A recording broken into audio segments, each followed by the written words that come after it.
We're live. Hear ye, hear ye, hear ye. All persons having anything to do before the Honorable, the Justices of the Massachusetts Appeals Court, now sitting at diverse locations within and for the Commonwealth, draw near and give your attention, and you shall be heard. God save the Commonwealth of Massachusetts. Court is open.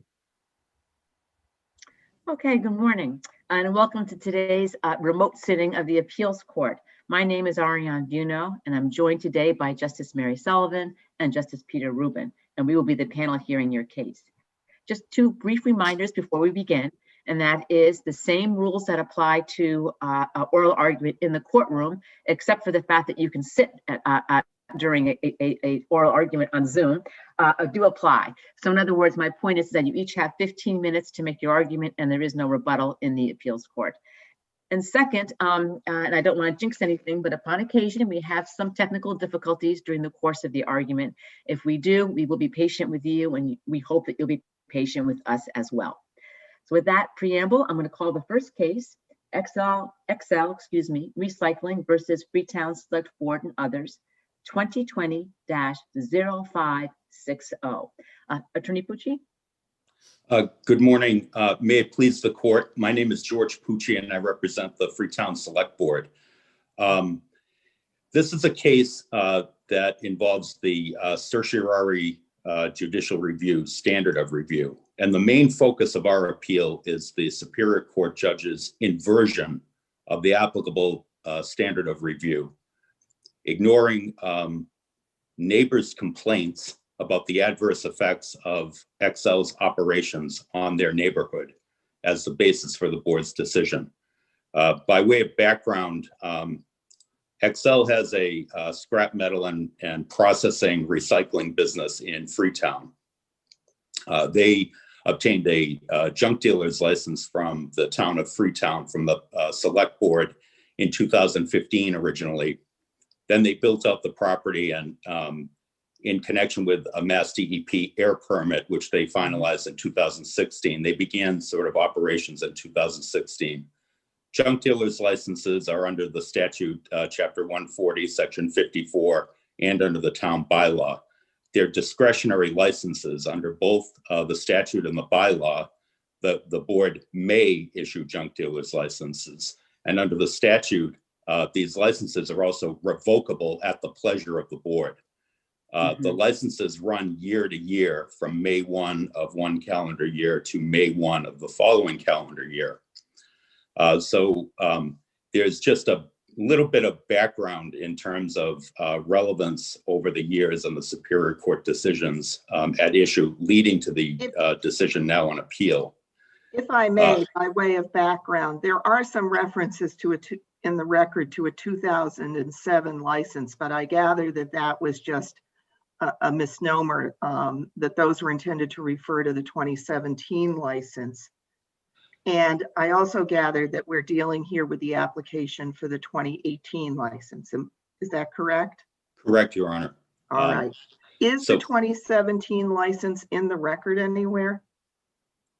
No, but the history concerning the 2017 license is reflected in the Superior Court decisions, I believe, including the one that's on appeal. Basically, may we take the hours of operation as undisputed, the 8 to 4 hours of operation? Well, Your Honor, that's an interesting point. Basically, that hours of operation restriction was on the 2017 renewal. That was appealed by XL and then affirmed by the Superior Court. The hours of operation restriction as properly within the board's discretion. However, Your Honor, that license expired. So actually, technically, there are no hours of operation restrictions on XL presently because there's no license in effect. Basically, the latest Superior Court decision ordered the issuance of the license, and that's now on appeal before you.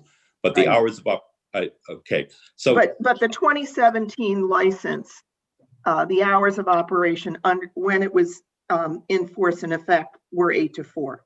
Yes, Your Honor. Is that what we're supposed to take? Because I went to verify it and I couldn't find the license. Yes, Your Honor, but it's not. That is reflected in the record, but it's not really at issue because And actually, this was a big part of the appeal that I wanted to focus in on in the latest Superior Court decision. Focusing on the hours of operation restriction is somewhat of a red herring. And that's of no disrespect to Your Honor asking the question. But when basically the Judge Yasayan, the Superior Court judge, he upheld the hours of operation restriction. Then when the license renewal came up in 2018, a different judge heard it for April of 2018 for a renewal for 18 to 19. Well, perhaps I can save you some of your time. I'm not looking at the legality. I'm not looking at the older case. It's just that there was a lot of evidence before your client. Well, there was some evidence before your client, which you appear to have argued in your brief, that Excel was operating outside the hours of operation. So I was just trying to nail down what those hours were. No, and I'm glad you did, because I wanted to get to that in my argument this morning. In Judge Yasayan's latest opinion that's on appeal before the court, he focused on that. He focused on Select Board Member Pacheco's reference to a list that she prepared of hours of operation violations. However, what's important is, and this is what I'm talking about inversion of the standard of review. The judge was required to basically cast about to discover rational basis for the board's decision. And he was to determine whether there was no ground upon which a reasonable person could uphold the license denial. What he did instead was he inverted it.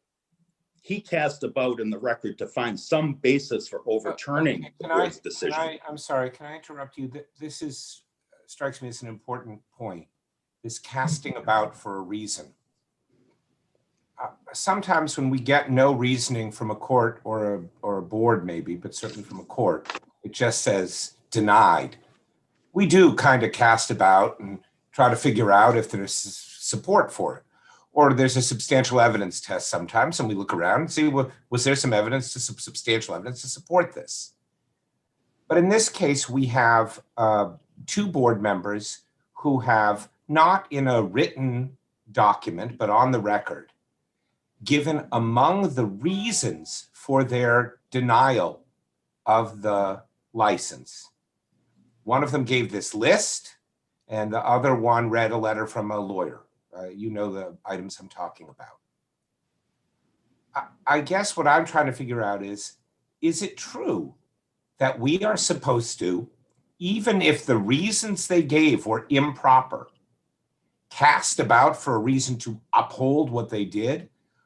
If those reasons were improper, who knows what they would have done had they been knocked out? Shouldn't we, if we find that there is evidence sufficient to support the denial, and I think there probably is, but obviously I speak only for myself.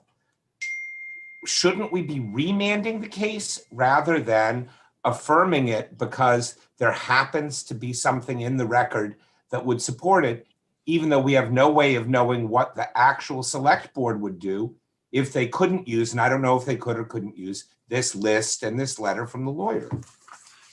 That would be a good approach. However, in this case, you don't need to cast about to find support for their decision. And that's my point about, it's a red herring, the issue about hours of operation violations, and also the letter from Mackey and Shea that Select Board Member Joes referred to.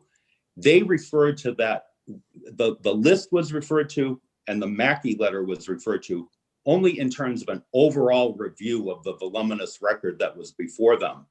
It was a minor part of the bases for the board's decision. How do you know? Well, because it's in the record.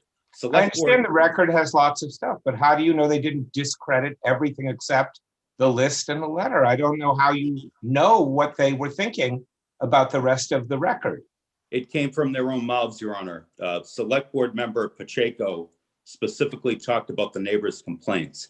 And she talked about the fact that there was continuing smoke. There is black smoke coming out of the facility, debris which continues to invade residents' homes and town roads, odors and pollutants. I smell it every time I go there, including on the night the tour that Excel provided. noise from early morning until early evening with erratic explosions that are unexplainable. She stated this herself as the basis for her decision.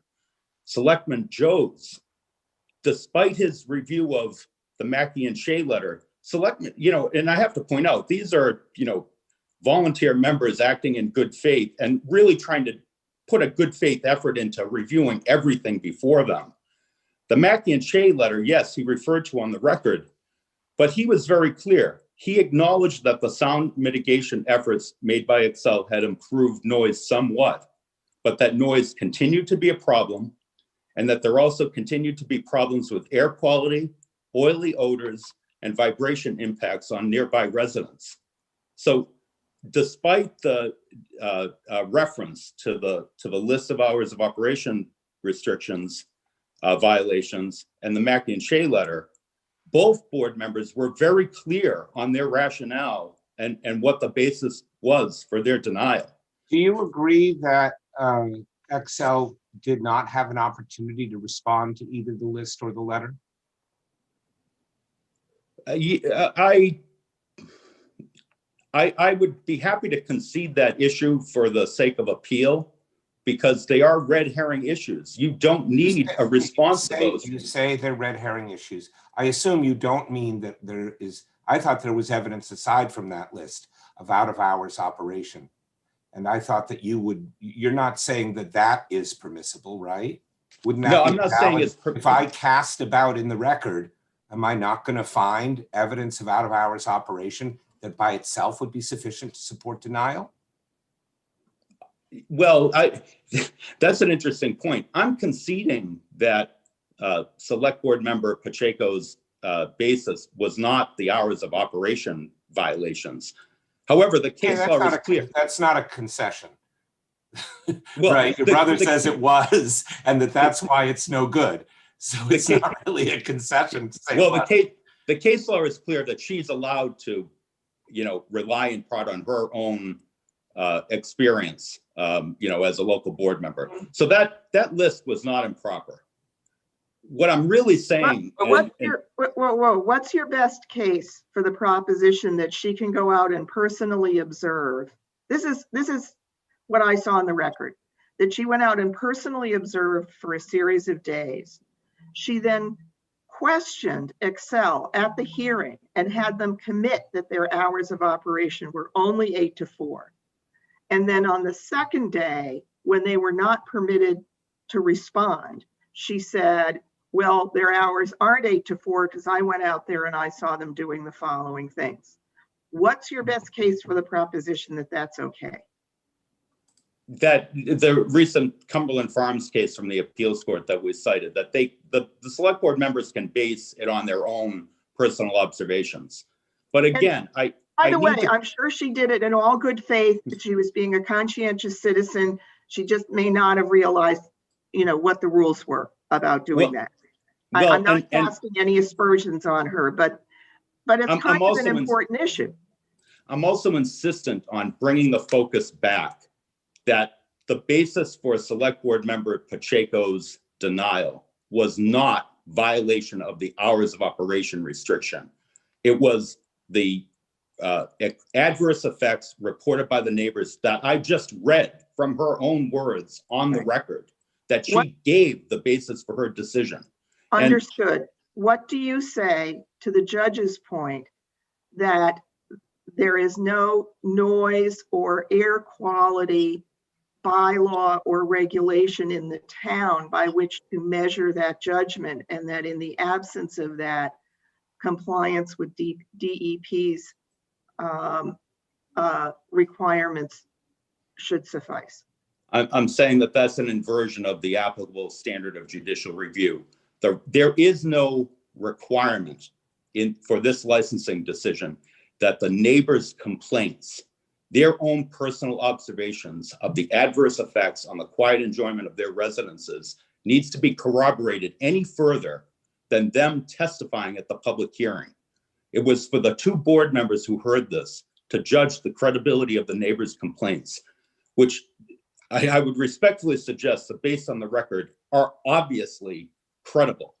They obviously don't have anything better to do than to come and complain about Excel's operations. These are serious adverse effects that they reported to the board. And there was no... Attorney Pucci, there was also evidence that some of those complaints were unsubstantiated when they're investigated by the local police. Isn't that right? Thank you, Your Honor. That is absolutely incorrect. And that was another issue about the judge casting about to find a reason to overturn the decision. Those police reports that he referred to a specific period of time from March 2017 to December 2017. They had to do with residents complaining about Excel operating outside the restricted hours of operation. That was not the issue before the board. No, wasn't there also an allegation about noise? There were, and in fact, if you look at those police records, they actually confirm the issue about noise, because one of the businesses that the police went out and responded to that night was another business that it turned out that they were the one operating.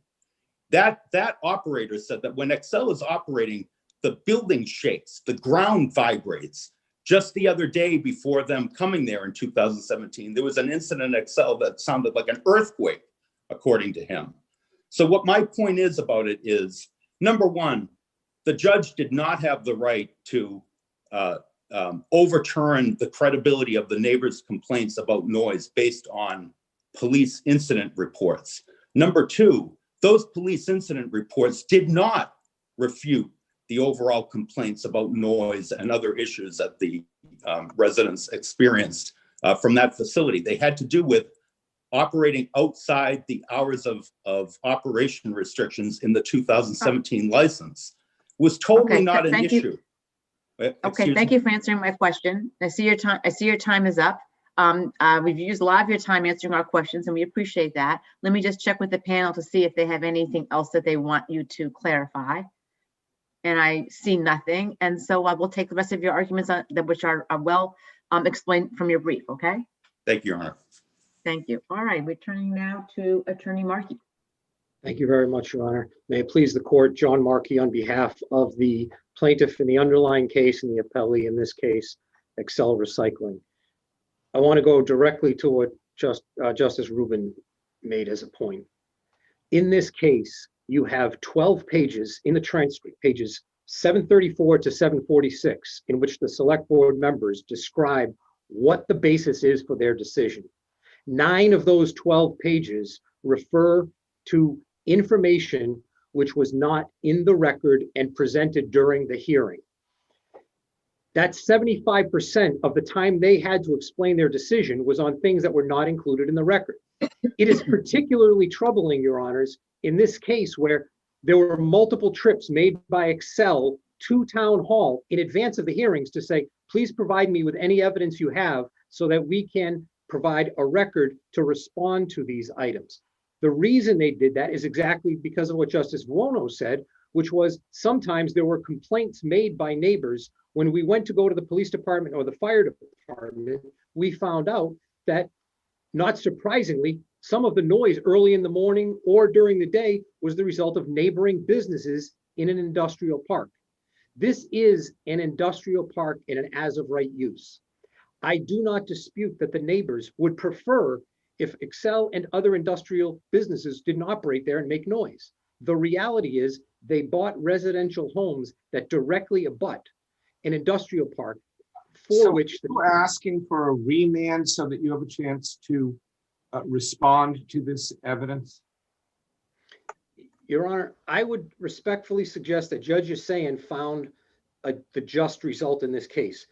The court is aware of some of the history of 3 years of litigation, but the fact that the town hid evidence basically from our clients that they were going to rely upon, and the fact that my question is whether what you're asking for, therefore, is a remand to address the evidence. No, I think the remedy that the judge ordered, which is the issuance of a permit, was the right remedy. How can that be the remedy for not having a right to respond to the material? I don't understand that. Oh, I appreciate the question, Judge. Here is, I think the point in the larger context is an underlying one which the court may have another way to approach. As the court knows from the record, before my clients bought this property, they went to the building inspector to confirm it was as of right, and they went to the then sitting select board to get the required permits. For safety reasons and to ensure things, they bought, when they acquired, without restriction, a $25 junk dealer's permit, which is issued on an annual basis. And for the court to know under 14054, that junk dealer's permit is $25 and is normally, in normal circumstances, designed for someone who drives around with a scrap metal truck and goes to junkyards. That's what it's basically for. And the idea that a family would spend $10 million to build a facility after relying upon the town and $2 million to mitigate it, to reduce, should then be able to be shut down on the whim of a few neighbors who are complaining is not. So you're not saying the town is stopped to issue the license, are you? That's not what the judge held below. Are you saying that? I'm suggesting, Judge, if you read the footnote that I meant, and one of the other arguments that was a potential reason to uphold the court was this license under 14054 and under the Goldies and LaPointe case should only have been rejected by a town if there were underlying concerns about criminal activity by the applicant as an individual. You know, that argument's only made in a footnote in the brief, right? I appreciate that, Judge. And was that issue raised that I did was that issue raised before the motion, Judge? Not at the time of this motion. It had been raised in the original litigation. It was raised in the 2018 case. I think it might be more helpful because there's a lot of ground to cover. You're welcome to argue anything you want, but no, I'm focusing on trying to answer the Justice Rubin's question regarding what's the appropriate remedy. And I think that would give grounds to say, really, in these particular circumstances, we find, because it is there, and it was dropped in a footnote both at the lower level, that the court could have ruled on the basis of the fact that this type of a license, a $25 license, to make sure there's no criminal activity, and where the statute is designed to avoid criminal activity, shouldn't be used as a sword by a few neighbors who are upset about a business that's in compliance with all of the state standards. That's really a misuse of this annual license. That's the position that we had taken, but I appreciate what the court has stated. So I have a couple of kind of precise factual questions. Certainly. One is, what much was made by the neighbors of a explosion which they say occurred on November 1st, and one neighbor claims to have seen the smoke rise from the smokestack.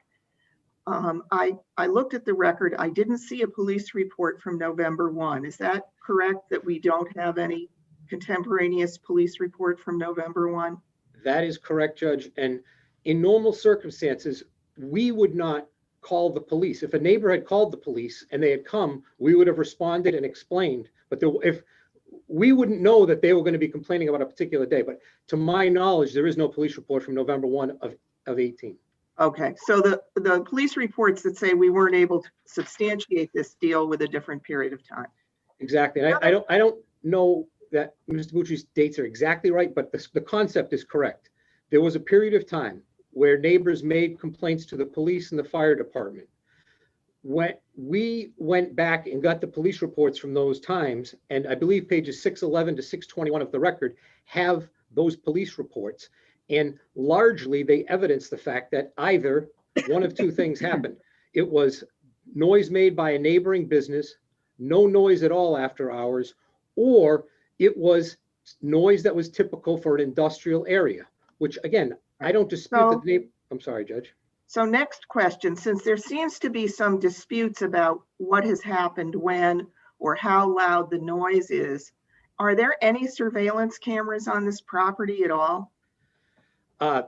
There are for people entering and exiting, but I'm not certain that that's going to resolve the issues there, number one.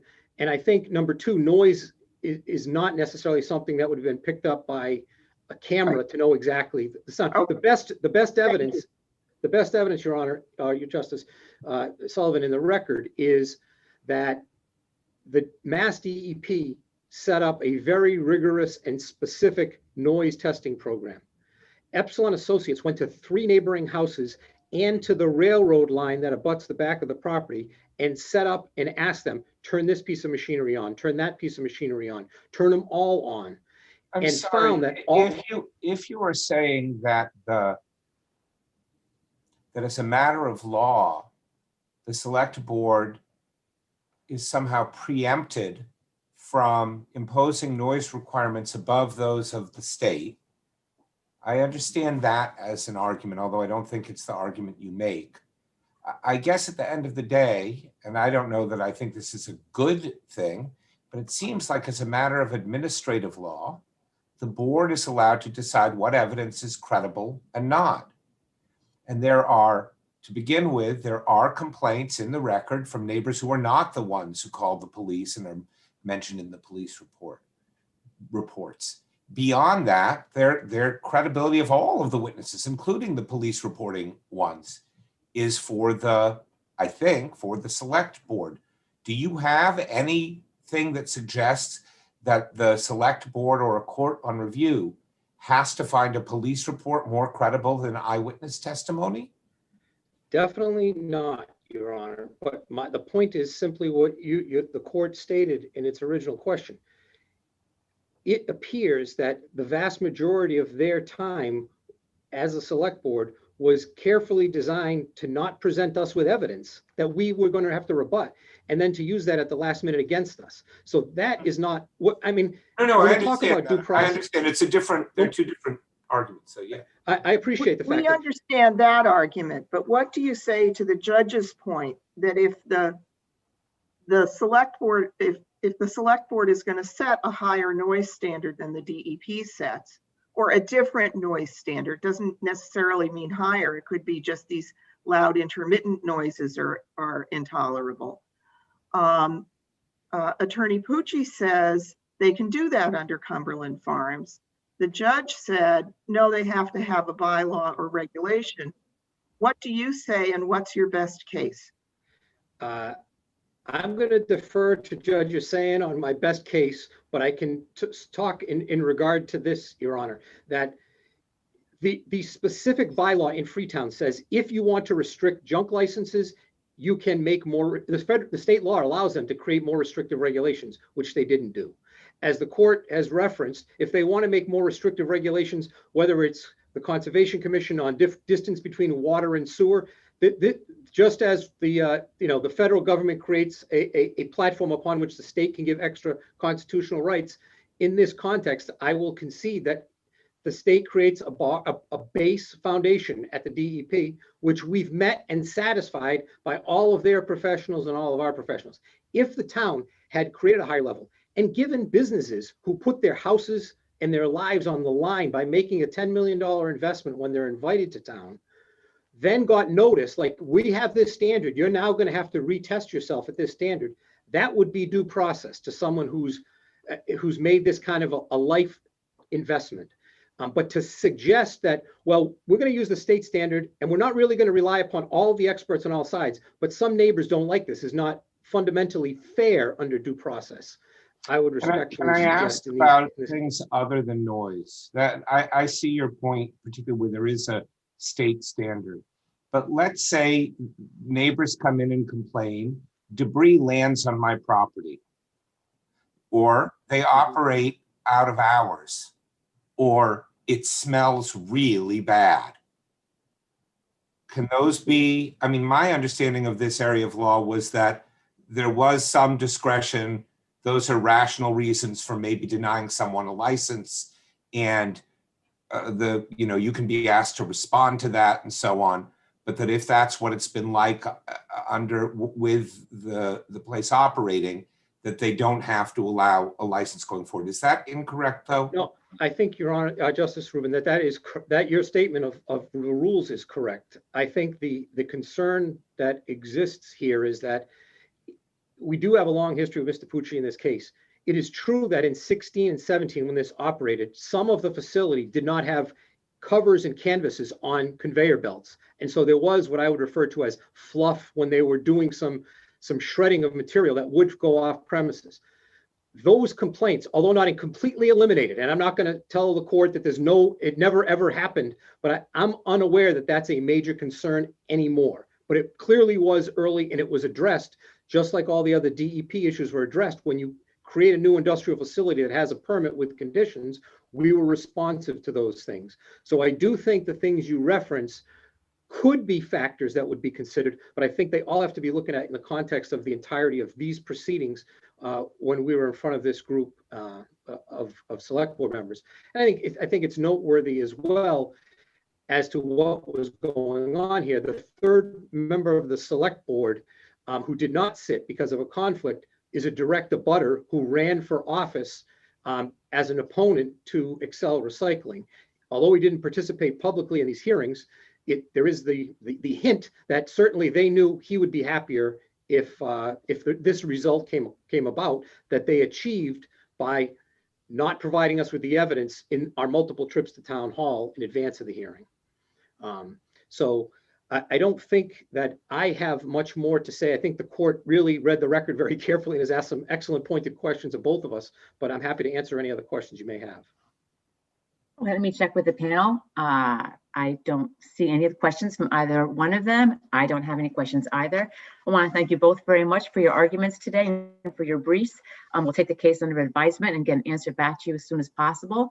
And it's still January, so I think it's still appropriate if on behalf of the panel, we wish you both a very safe and a very healthy new year. Same to you. Thank you.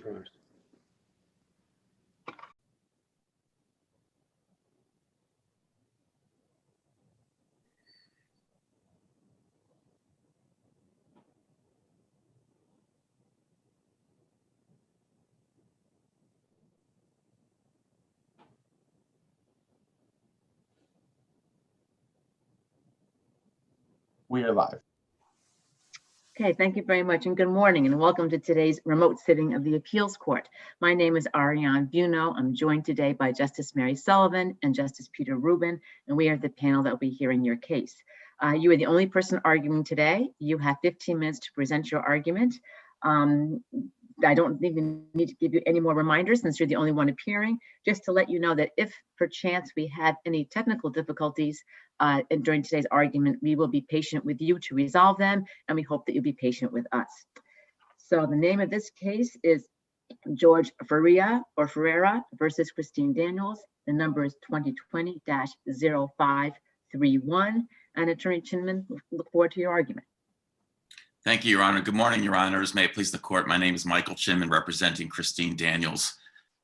The issue raised in this appeal is simple. My brief is short, and I won't belabor the point made. I believe the law is clear that the probate court judge erred in determining that there was no obligation by Mr. Ferreira to make an equal contribution towards college costs because the agreement provided that the parties would make best efforts to do so.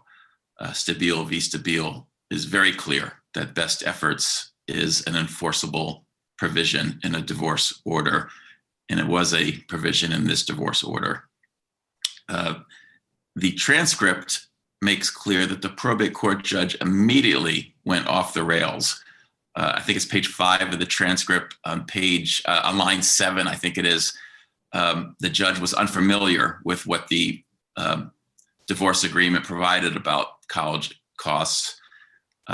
Ms. Daniels and maybe the judge also wasn't that the case of Stabile versus Stabile was not brought to his attention. Let's put it that way. Well, it's a fair point, Judge, that the parties were pro se on the contempt motion. That's a fair point. Mm-hmm. And I think you could make a point about penny wise and pound foolish. But there's no doubt that the judge was still obligated to follow this court's rulings.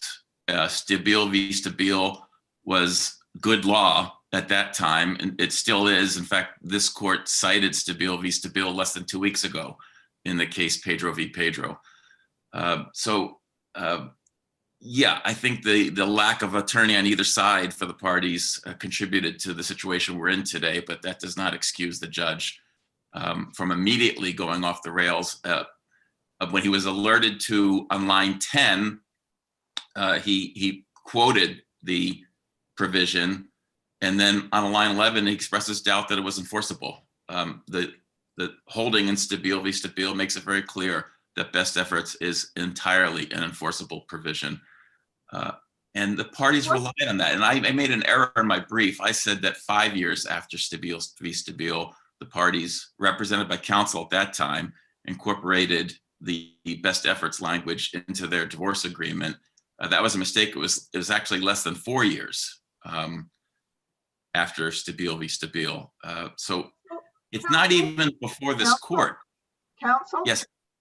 What do you say about the differences in language between this order and the order in Stabile? Stabile had not only best efforts, but a clear command to contribute $10,000 annually by December 31st, language which I take it was not in this agreement. Is that a material distinction? Well, number one, this court in Stabile said that take away the $10,000 language and you still have something enforceable on best efforts. And number two, the $10,000 is a benchmark. It measures compliance with whether the person commanded to do that is doing it. And we have a benchmark in this case also because the parties agreed to contribute equally to reasonable college costs. Now, it's not a dollar figure. I'm sorry? Consistent with the parties' respective financial circumstances, right? That was the qualification. Correct. But that goes to how much. It doesn't go to enforceability at all. And the probate court judge here never reached how much, never got to the point of evaluating what each party was able to contribute. He terminated the inquiry at there is no enforceable agreement here. And Stabile clearly contradicts that. There is an enforceable agreement.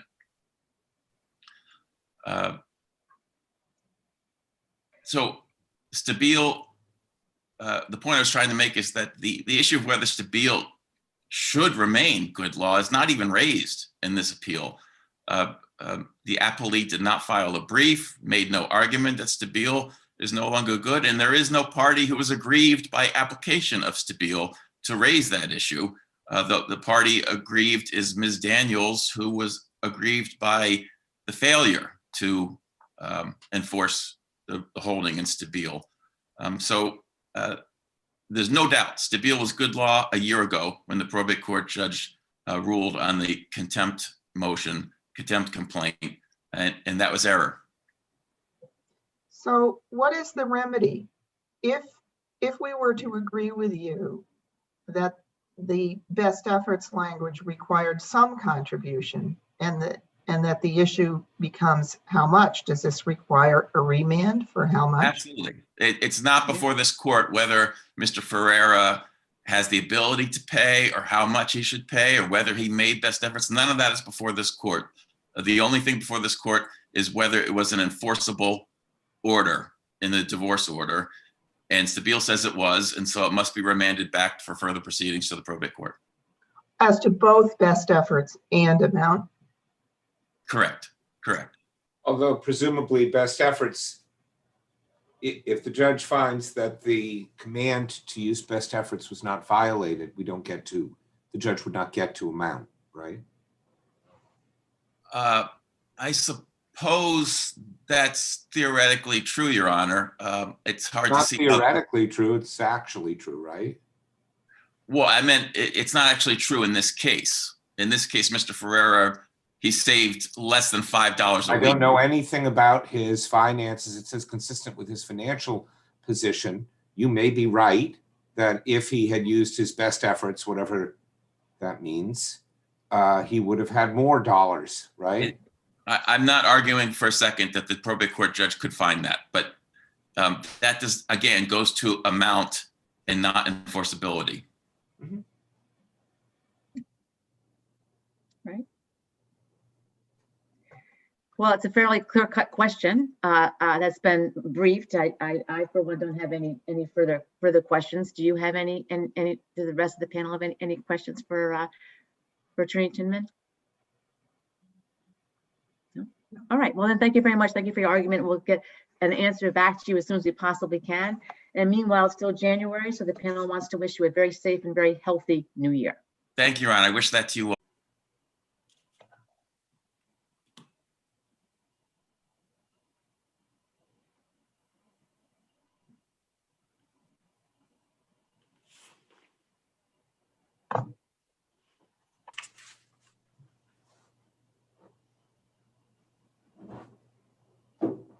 We are live. Thank you very much. And good morning. My name is Ariane Buno. I'm joined today by Justice Mary Sullivan and Justice Peter Rubin, and we will be the panel hearing your case today. I'm going to call the case first, and then I have just a couple of reminders for you. The case is Chamberlain versus Biblos Investments International and others, 2019-1819.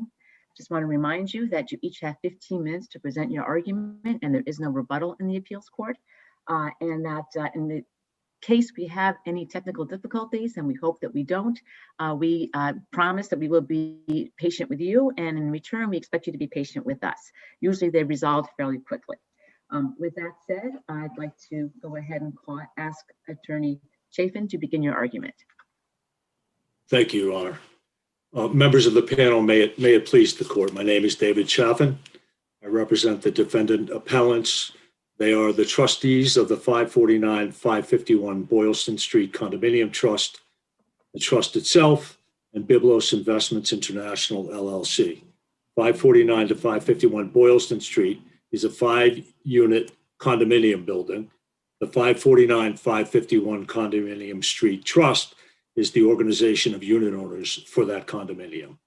Biblos Investments owns condominium unit 101. Plaintiffs' appellees are the trustees of the trust that owns unit 201 of the condominium. Defendants appeal from a single paragraph out of 16 of the trial court's October 12, 2019 amended final judgment.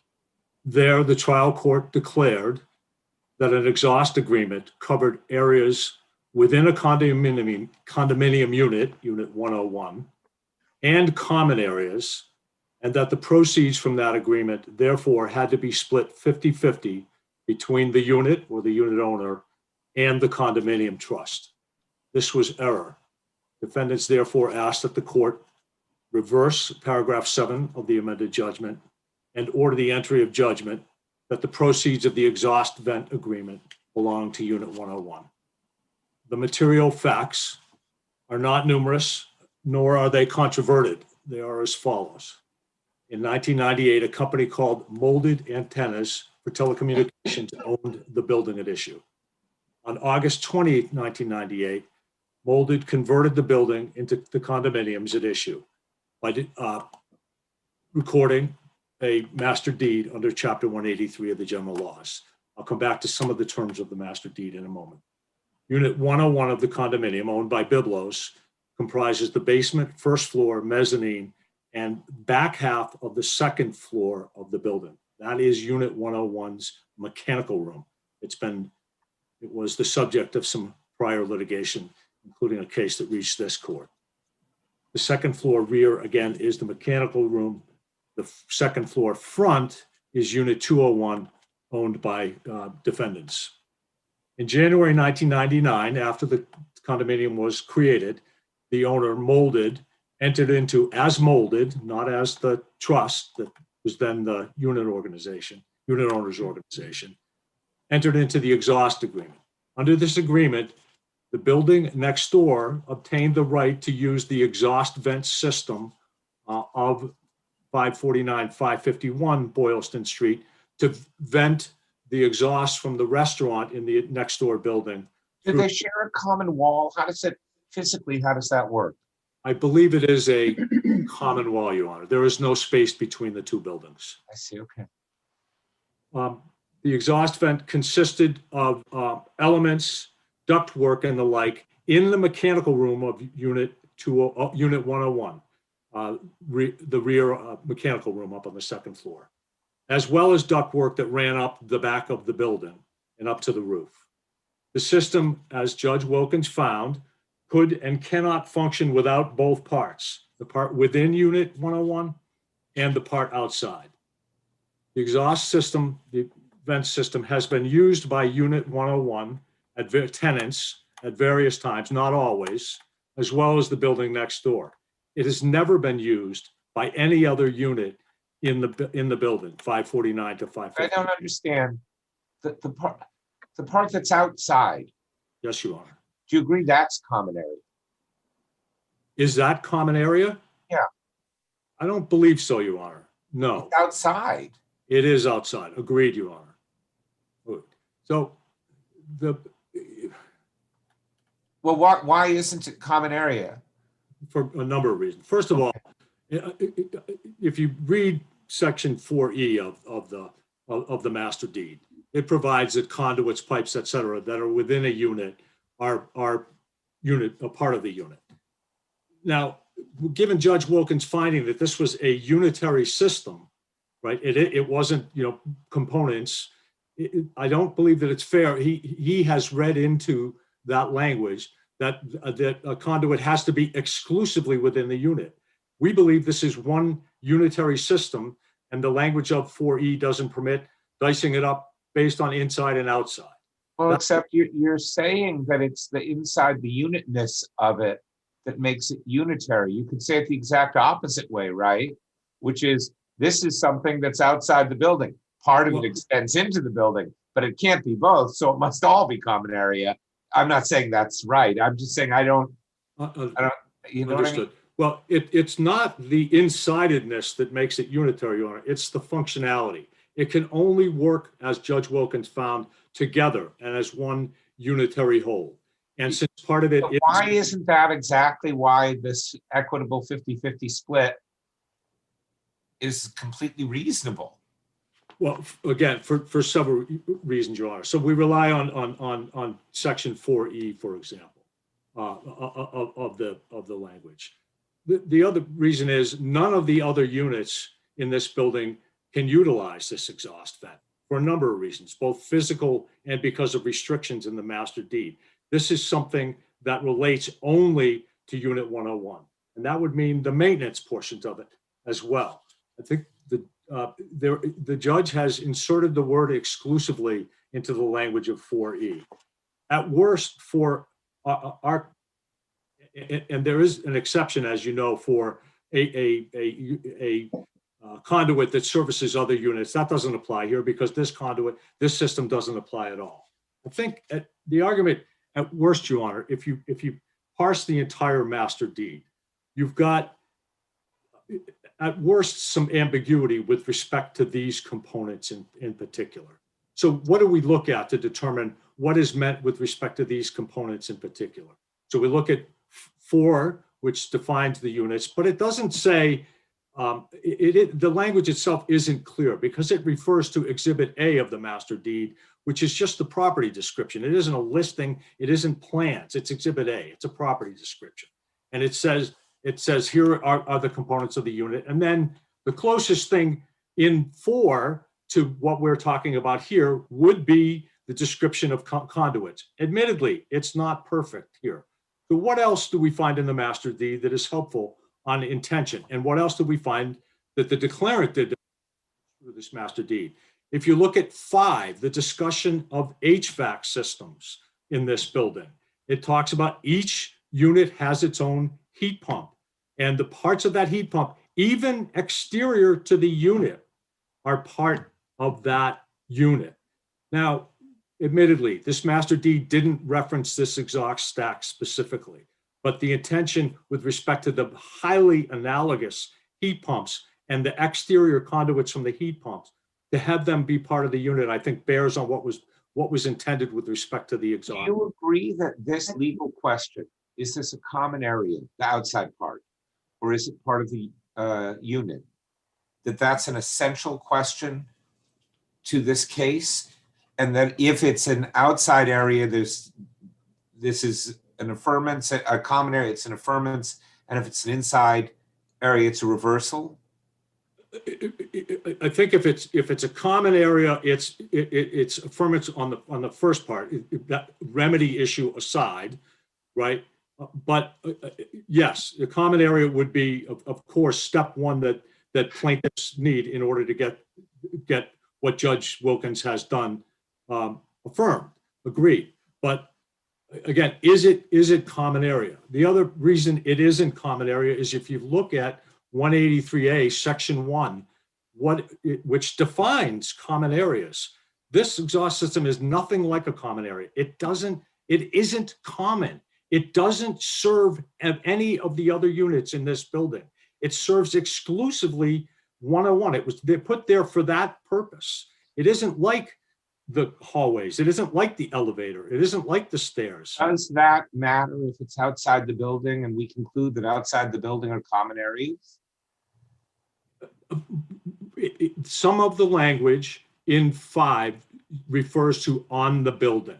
But if you look at every reference to what's a common area in this master deed, you will see that it is accompanied with the word common. And what does that mean? It means all the units, not just one unit. It's common use, common functionality. Is there anything in the record about things like satellite dishes that may have been installed on the roof to serve one or another unit, or cables, or anything like that? No, but was looking for an analogy. Exactly. If Unit 101 had put a satellite dish up on the unit, would they all have the right to use it? Well, that's not a question of right to use it. I think the question would be, would you need permission from the trustees to do it? Right? Because is the roof or the side of the building belong to the trustees? You can install something on it. Well, maybe install now, but this was originally there as part of the building, this exhaust system. The court also did say, in terms of surveying, and I'll ask your brother more about this, said that in venting the exhaust, it serves all of the units. And I guess I'd say something like this. If you capped this thing at the wall and the exhaust kept coming over from next door, it would fill the entire building with exhaust, right?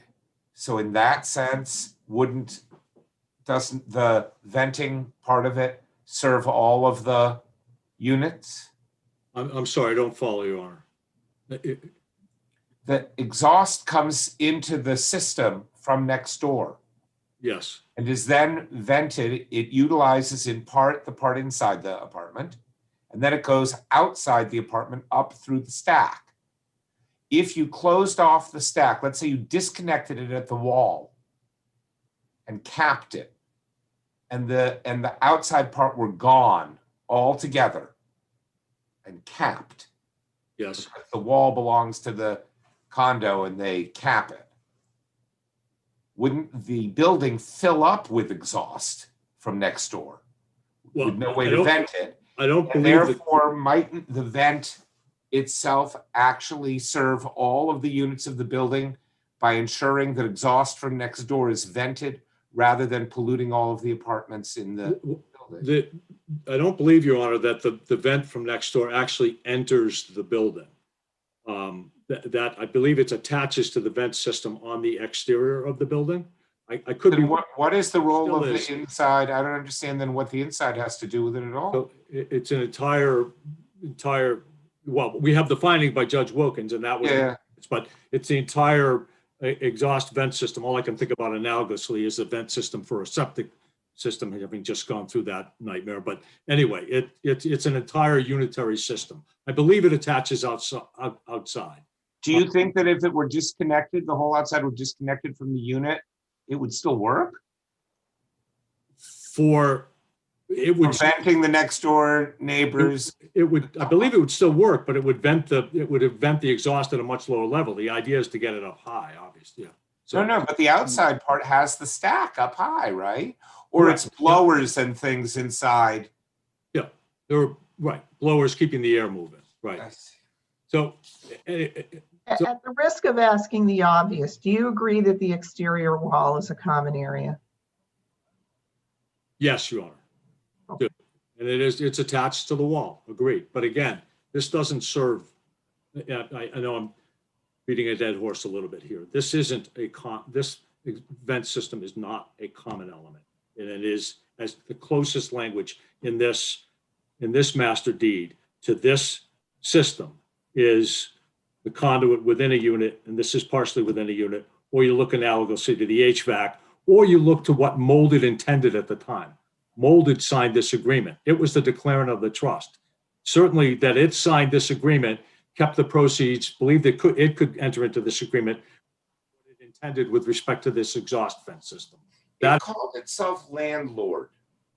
It did, Your Honor, but the Meaning, how do you think, what does that mean? Does that mean if they did it as the owner of Unit 101, is it a tenancy? The use of your venting system? Well, clearly they believe that. I mean, they believe they were renting something they could rent as Molded, not as condominium trust. It was then they rented it to the next door neighbor. They believe they could do that. I think that's telling. And if this exhaust vent system were common area, the trustees could force the tenant in 101 to rent it, right? Because it would be a common area. And it's just, it doesn't operate that way. Well, they might not be able to force them to rent the part that's inside the apartment. I find this very complicated. Well, but I think, yeah, 3 seconds, I'm sorry, but it's a unitary system, so I believe they could. So that's what Judge Wilkins found.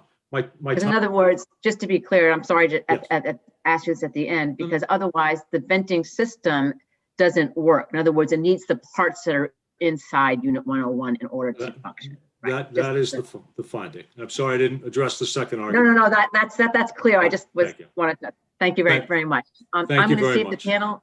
I'll see if the panel has any more questions. Although your time has expired, sometimes we have some extra questions. I see none. Thank you very much. I'll return now to. Thank you very much. To Attorney Levine. Good morning, Justices. Can everybody hear me? Yes. Thank you. Good morning, and may it please the court.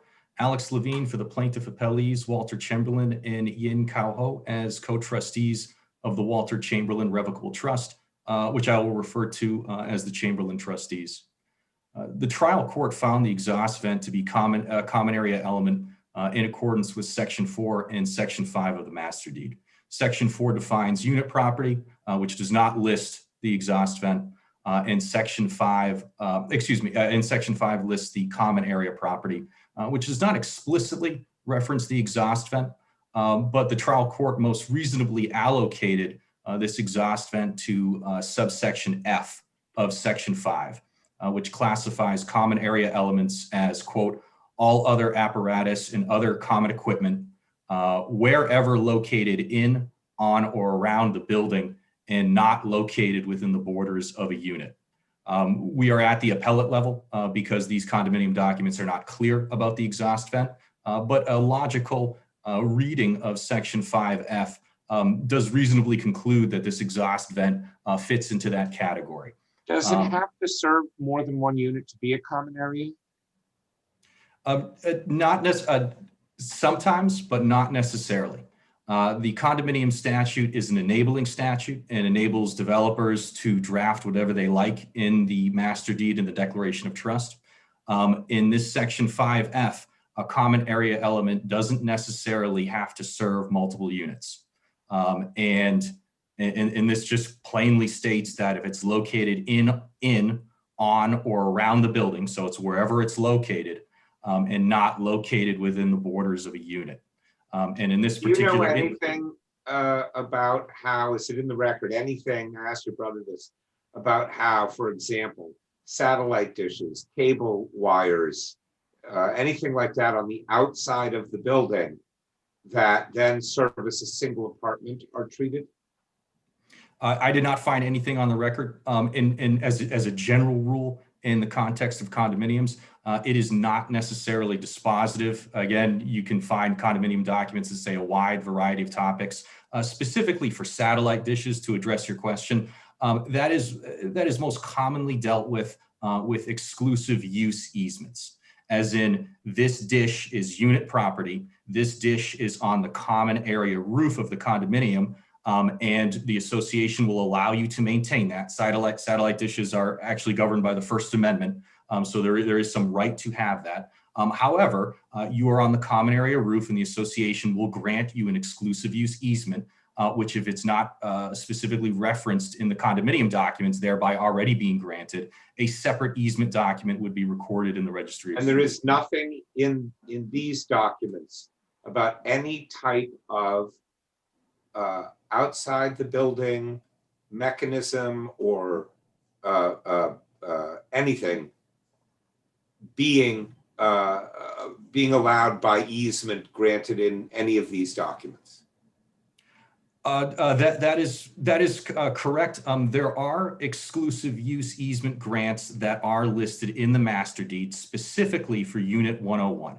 That does not include the exhaust vent. What does it include? I believe it's there's an exclusive use easement for the front of the building to maintain areas within the front of the building. And I argue to this panel that is dispositive because there are exclusive use easement grants granted to Unit 101, and it does not reference the exhaust vent. If the intent was for this to be solely associated with the unit, that exclusive use easement would have to appear, and that does not exist.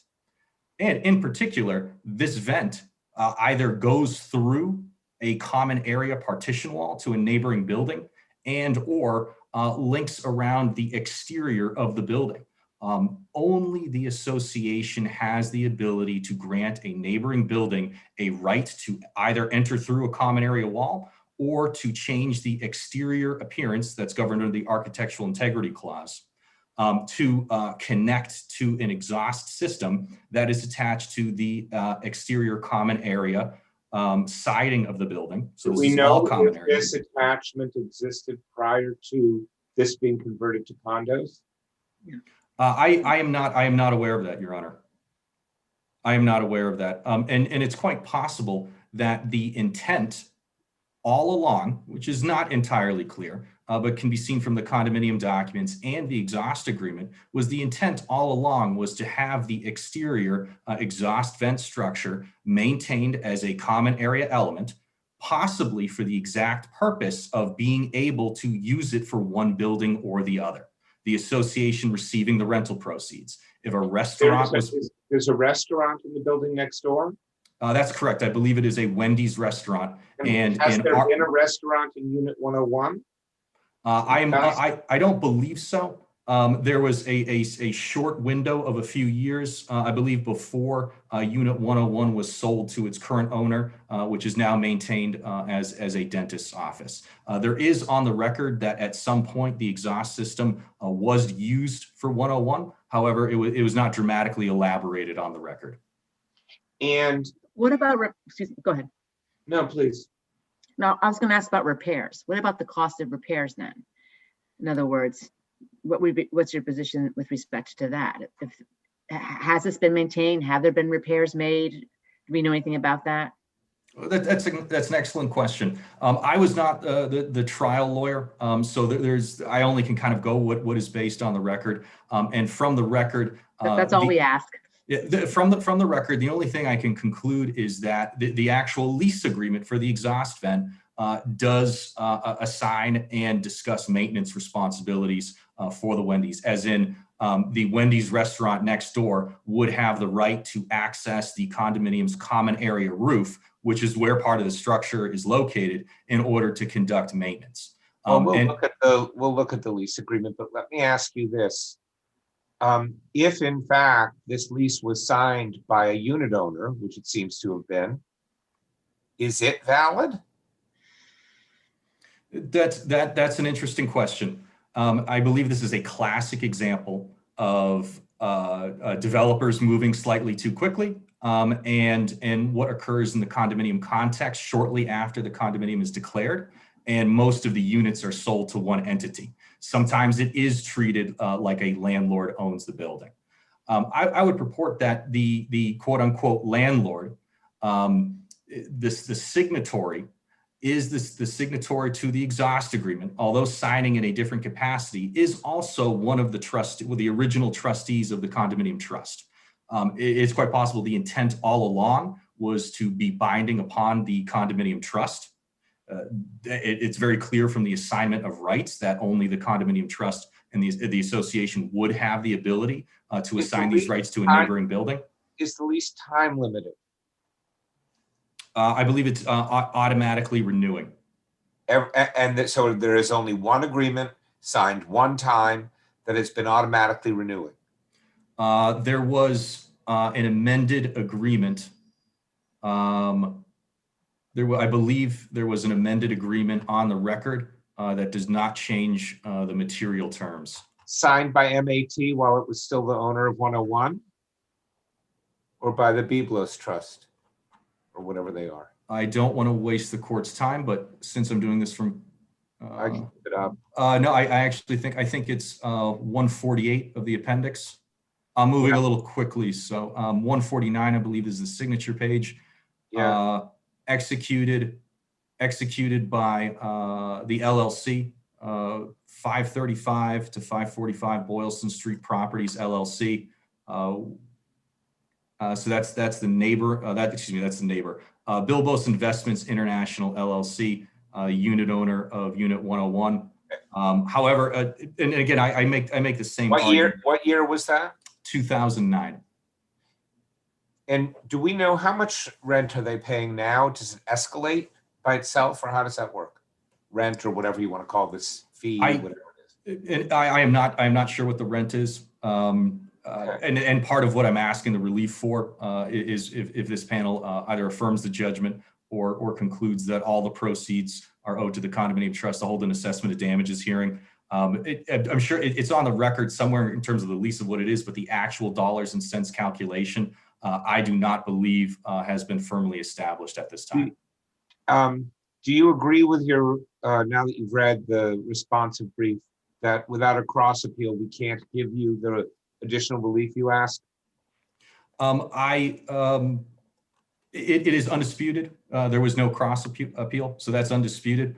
But I do suggest that this panel does have the authority to enter the relief I requested based on a de novo review and also an appeals court case.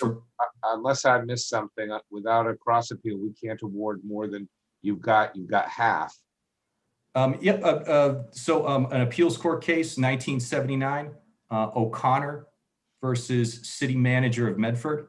Yes. 7 Mass App CT 615, page 618, does enable this court to have discretionary authority.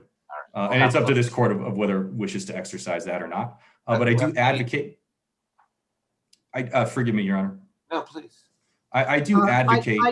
I do have one question.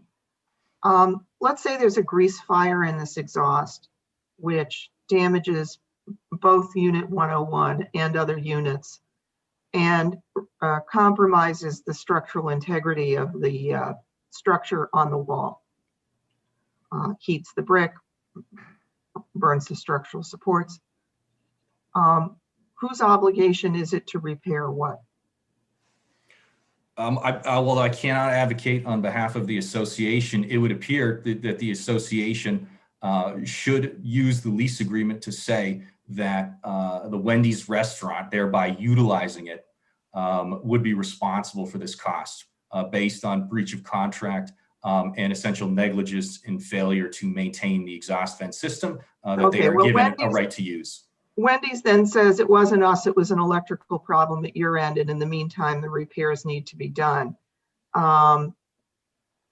Who is the association going to say is responsible for those repairs? The association or 101?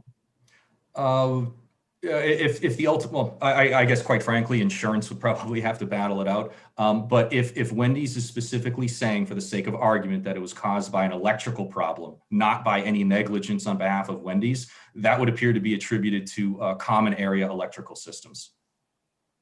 Okay, and then would 101's internal smoke remediation repairs be borne by 101 or by the association? I guess it would depend the exact cause of the fire, but I think the sake of argument you're trying to convey to me is that if there was an electrical fire, and I'm saying if that electrical system was a common area electrical system that may have happened to be in the unit, but was classified as common area elements, part of a much larger electrical system, and that was the cause of the fire, and the argument is that the association failed to have electricians regularly maintain those systems, everybody would be pointing the finger at the association. Thank you. And I would like to explain the basis of your claim for attorney's fees. Thank you very much. This is an excellent question. I would like to advocate that if this panel does affirm the trial court's decision with the equitable 50-50 allocation, that is still a successfully brought derivative claim. Cote v. Levine. Ah, Here. so close. Oh, let's just hold on a second.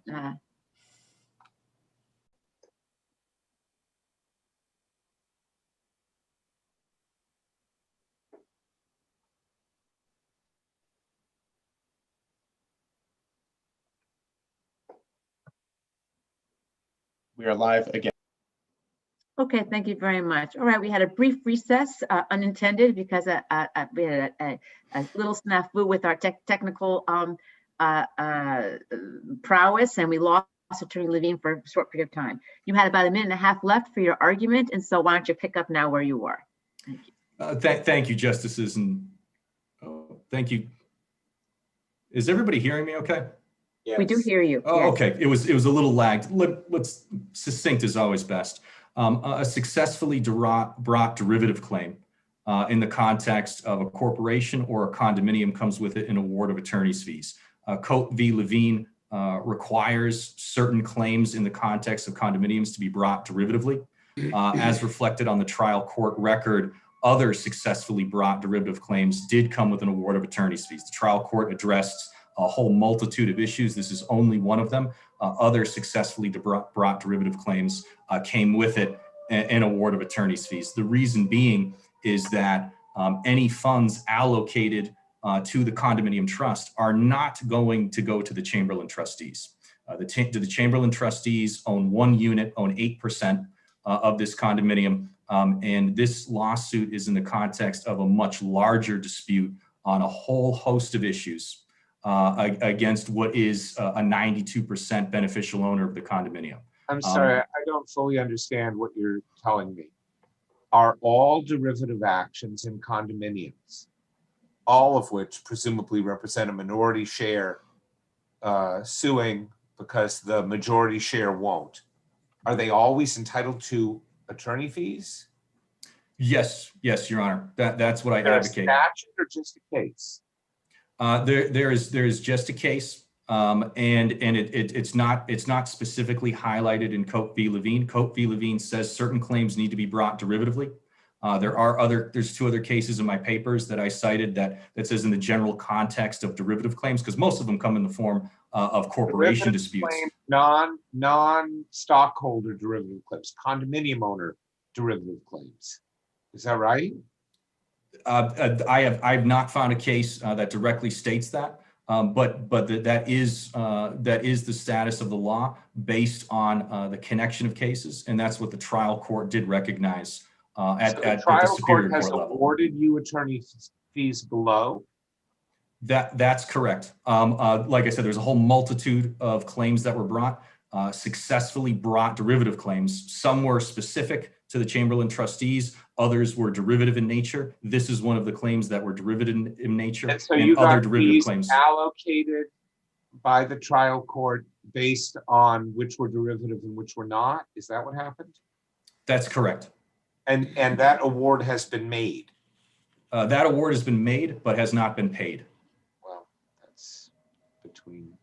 And part of what I'm seeking is an assessment of damages hearing to kind of figure out all the numbers. The numbers are complicated. I do not fault the trial court for not immediately calculating it because it may not have been before it on the record. But the trial court did award attorney's fees for successful derivative claims because the Chamberlain trustees are stepping into the shoes of the association. I understand the theory. All right. Your time. Well, that's not for me to say. No, your time has expired. I will just check with the panel to see if they have any additional questions for you. And I don't see any. I want to thank you both very much. We appreciate your arguments today. We'll take the case under advisement and get back to you as soon as possible. And seeing as that it's still the month of January and the start of a new year, on behalf of the panel, we wish you a very safe and very healthy new year. Thank you, Justices. Very much.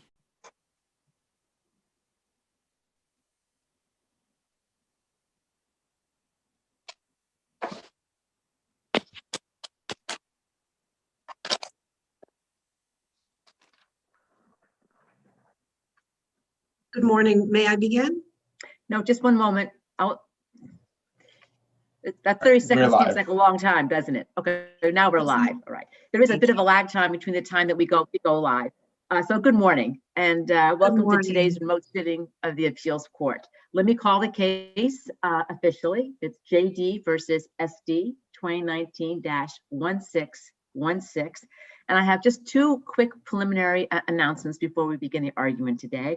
And the first is that you each have 15 minutes to make your argument, as you know, because the same rules apply to this argument as if we were in the courtroom, and there is no rebuttal in the appeals court.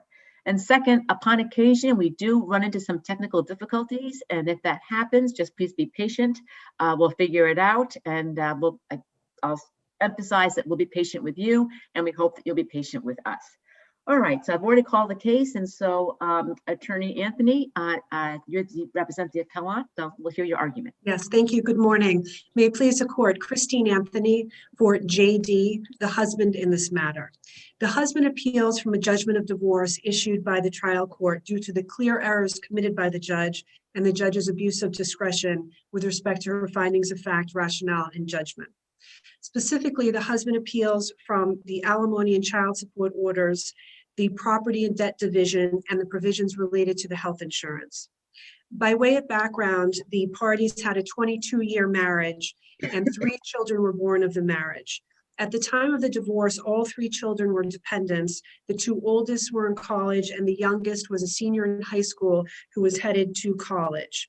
The husband was employed at a law firm earning $1,634 per week and has health insurance available to him through his employment. The wife owned a hair salon and the court attributed income to her of $480 a week.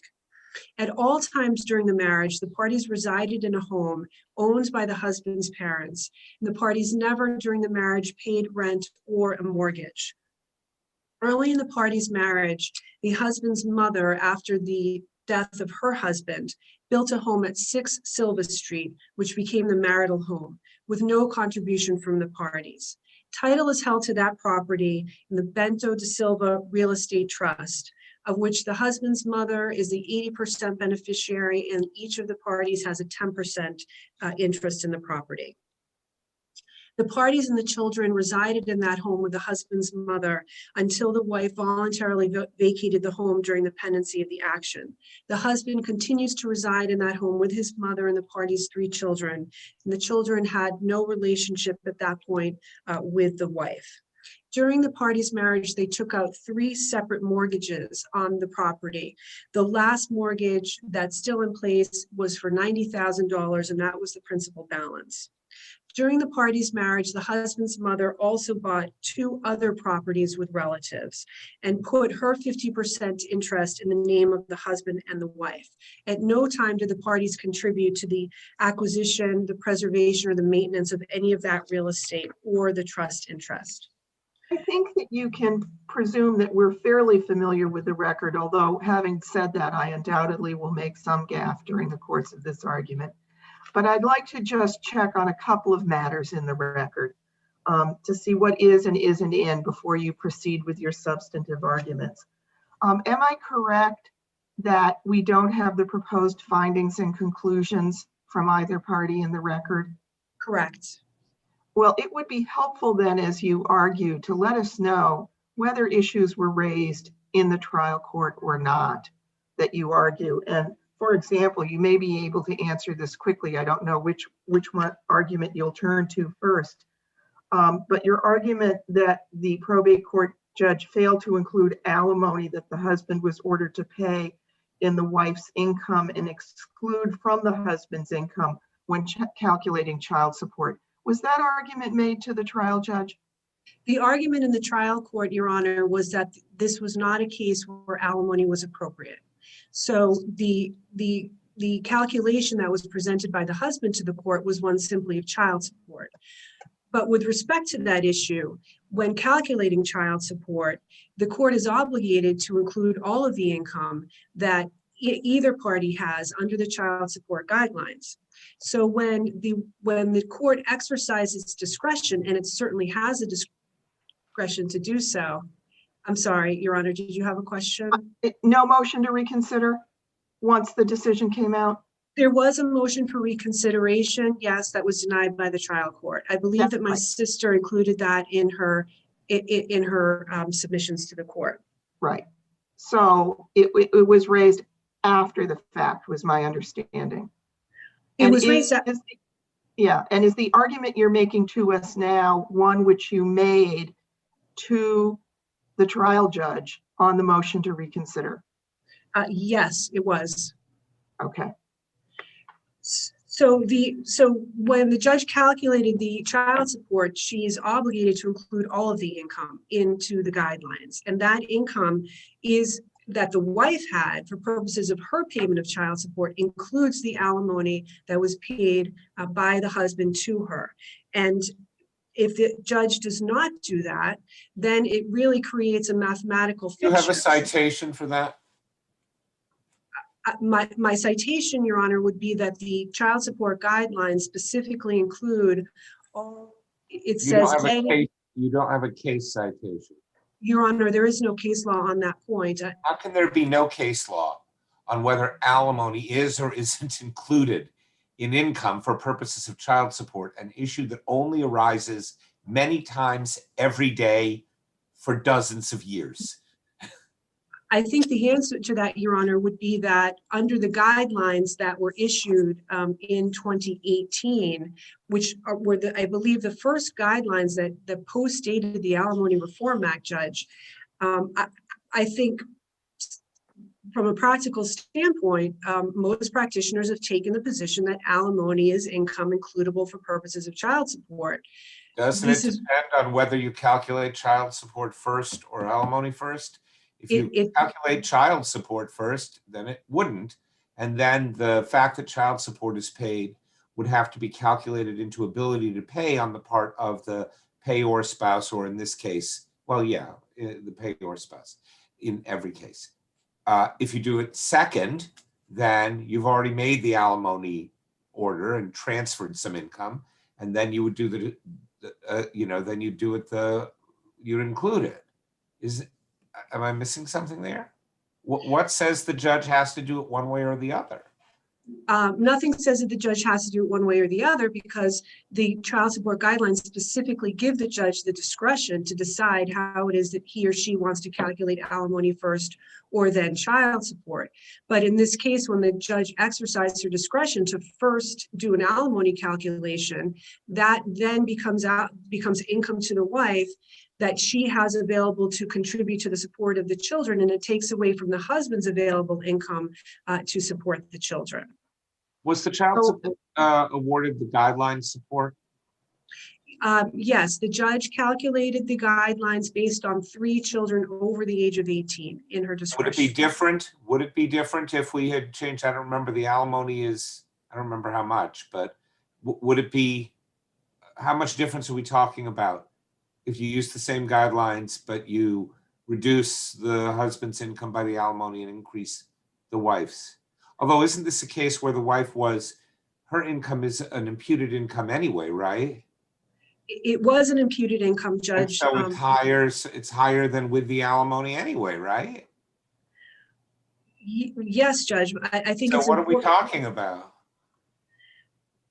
Under my calculations, the child support order would increase to $189 a week and not $77 a week. And the husband's how can it increase by $120 a week if the wife's income is already above what she gets with the alimony? Just by the reduction in the husband's income? By the reduction in the husband's income and the increase in the wife's income, Your Honor. The wife's income doesn't increase, right? Because she was imputed income. Well, if you were to take the position that the imputed income of $480 a week plus the alimony that she Why would you add the alimony to that? Because that is money that she now has available to her for purposes of child support, and that the husband no longer has available to him. So that changes the calculation. Her needs were calculated in the alimony calculation based on the imputed income? Her needs were calculated, but in some part, I think, based on the financial statement that she submitted to the court, notwithstanding the fact that she testified at trial, that none of her financial statements were correct. So the judge did not use $480 as the basis of the alimony award. I believe that she did, Your Honor. Okay. Yes. Obviously, Thank you. So one Yes. background question that's lurking in all of this, which is I do not see in your brief an argument based on Chapter 208, Section 53C2. And I assume that for purposes of this appeal, we are not attempting to reach the proper interpretation of 53C2. Am I in any way mistaken? And I want to be sure 53C2 is related to gross income that the court has already considered when issuing a child support order. So in this case, the way that the court approached it is that I think my interpretation of her judgment was not that she was using the same dollars twice, but rather that she was simply not discounting from my client's income the amount of alimony that he was being ordered to pay. Well, there's two anomalies in this case, which I'm not sure the drafters of the guidelines necessarily had in mind when they drafted them. This is a case where one party's paying alimony and the other party's paying child support. And so the whole double dipping notion really is inapplicable in some senses in this case. This is you didn't do a single dip case, as I read your argument, not that this is a double dip case. Yes, I think that would be a correct summary of it. And it's not an entirely unusual scenario. But in this case, there are not a lot of dollars to go around, and that's one of the issues. And another issue that my client had with respect to the alimony was the failure of the judge to consider the allocation of the debt and the payments that would fall on my client. If I could move on briefly to the property division, my client believes that the court committed an error when it failed to consider all of the relevant 208-34 factors when rendering her findings and her rationale. Specifically, specifically the court failed to make findings on the wife's conduct during the marriage, which is a required finding, and she should have made those findings. Secondly, the court failed to consider the discretionary 208-34 factors, which were highly relevant in this case, specifically as it relates to the contribution of the husband to the acquisition, preservation, and appreciation of the assets of the parties. You'll see that the majority of the assets that the parties accumulated during the marriage came from the husband's family's contribution, including the real estate on Elm Street and Water Street, the marital home, which is the interest in the trust, the wife's car, the hair salon, and the real estate in Portugal. And in light of the fact that the wife's family made no such similar contributions, the court should not have ordered the equal division of those assets. I think you actually, the timer notwithstanding, have very little time left. And in the time that you have left, you've claimed that there is a mathematical error in the equal division of the marital estate, because while the wife retained her 10% interest in the Silva property, the husband in the judgment was ordered to pay all of the mortgage payment. And was there any post-judgment practice in this? Was this issue brought before the trial judge? Yes, it was. And the resulting mathematical error, which is indisputable, the judge indisputably concluded that the assets should be divided equally, but the mathematical error results in the husband receiving 29% of the marital estate and the wife receiving 71%. I'm sorry. Was this in the same motion to reconsider? Yes. As the other? Okay, thank you. Can you explain what was not divided? The party's interest in the Bento de Silva real estate trust, there is a $90,000 home equity line. And when the court created the chart of assets, it did not include the $90,000. It included it because it said that the equity value was only whatever, $10,000 or $20,000 each. That's a Yes. result of it being reduced, each half being reduced by their own half, $45,000 of the HELOC. Right? Yes, So the debt is divided. The only thing that's not divided is the monthly payment, which without explanation is ordered to be made by the husband, right? yes, Okay, so the asset division is not wrong. You're saying she should have to pay half of the monthly payment, right? yes, and also in Okay, the liability. but he lives in the house and she doesn't. Yes, that's true, Your Honor. They're under the liabilities, the $90,000 was not listed on It may not be his listed, sheet. but it's implicit in using the equity value of the house rather than the actual value of the 10% that they each have of the house, right? Do you disagree with that? I would submit to Your Honor that under the liabilities, when you add the $90,000, You can't add it because then you'd have to add assets, right? Because then the value of the house wouldn't be $20,000 each. It would be $65,000 each. yes. All right, so it's already in there in the reduced asset value. Do you disagree with that? I think the way in which the judge positioned it, as Your Honor indicated, is that my client the husband is paying for the loan on the property, which increases the value of the property, and yet But he doesn't have to pay it down, right? He just has to make the monthly payments. I believe I would have to refresh my memory on that point, but at some point the note does become due. Sure, of course. Yes, and at that point, the obligation presumably appears to be falling on him Well, you to could pay sell that the note. property and each of them would just get their equity value, right? There are 3 beneficiaries, so I believe that the mother would also then need to be a part of the. Oh, but sale. she doesn't, she's not on the HELOC. She's not on the HELOC. How were they able to get a home equity loan on a house they don't own? The bank, they assigned a mortgage and the bank gave them the They mortgage. don't own the building, so who assigned a mortgage? Or they have it in their capacity as, because they are, a trust owns the building, Yes, right? They have an undivided 10% share each. They got a mortgage on their undivided 10% share? Is that right? they did, yes. In your view, is there any impediment to the judge ordering a transfer of the wife's share to the husband No, under the terms of the nominee trust? No, there's no impediment to that. And in fact, that is what the husband argues should have occurred because the judge specifically stated in her judgment that this would cause litigation in the future. And the better course of action is to divide that interest as of today and have the husband pay her for her share of the equity in the real estate. But the nominee trust says a change in beneficiaries has to be approved by all beneficiaries. Was there any evidence that the grandmother the mother would have agreed to this? She did not testify at the trial, and I don't have any specific recollection on my client testifying to that point. But my client does live with the mother in that real property with the children.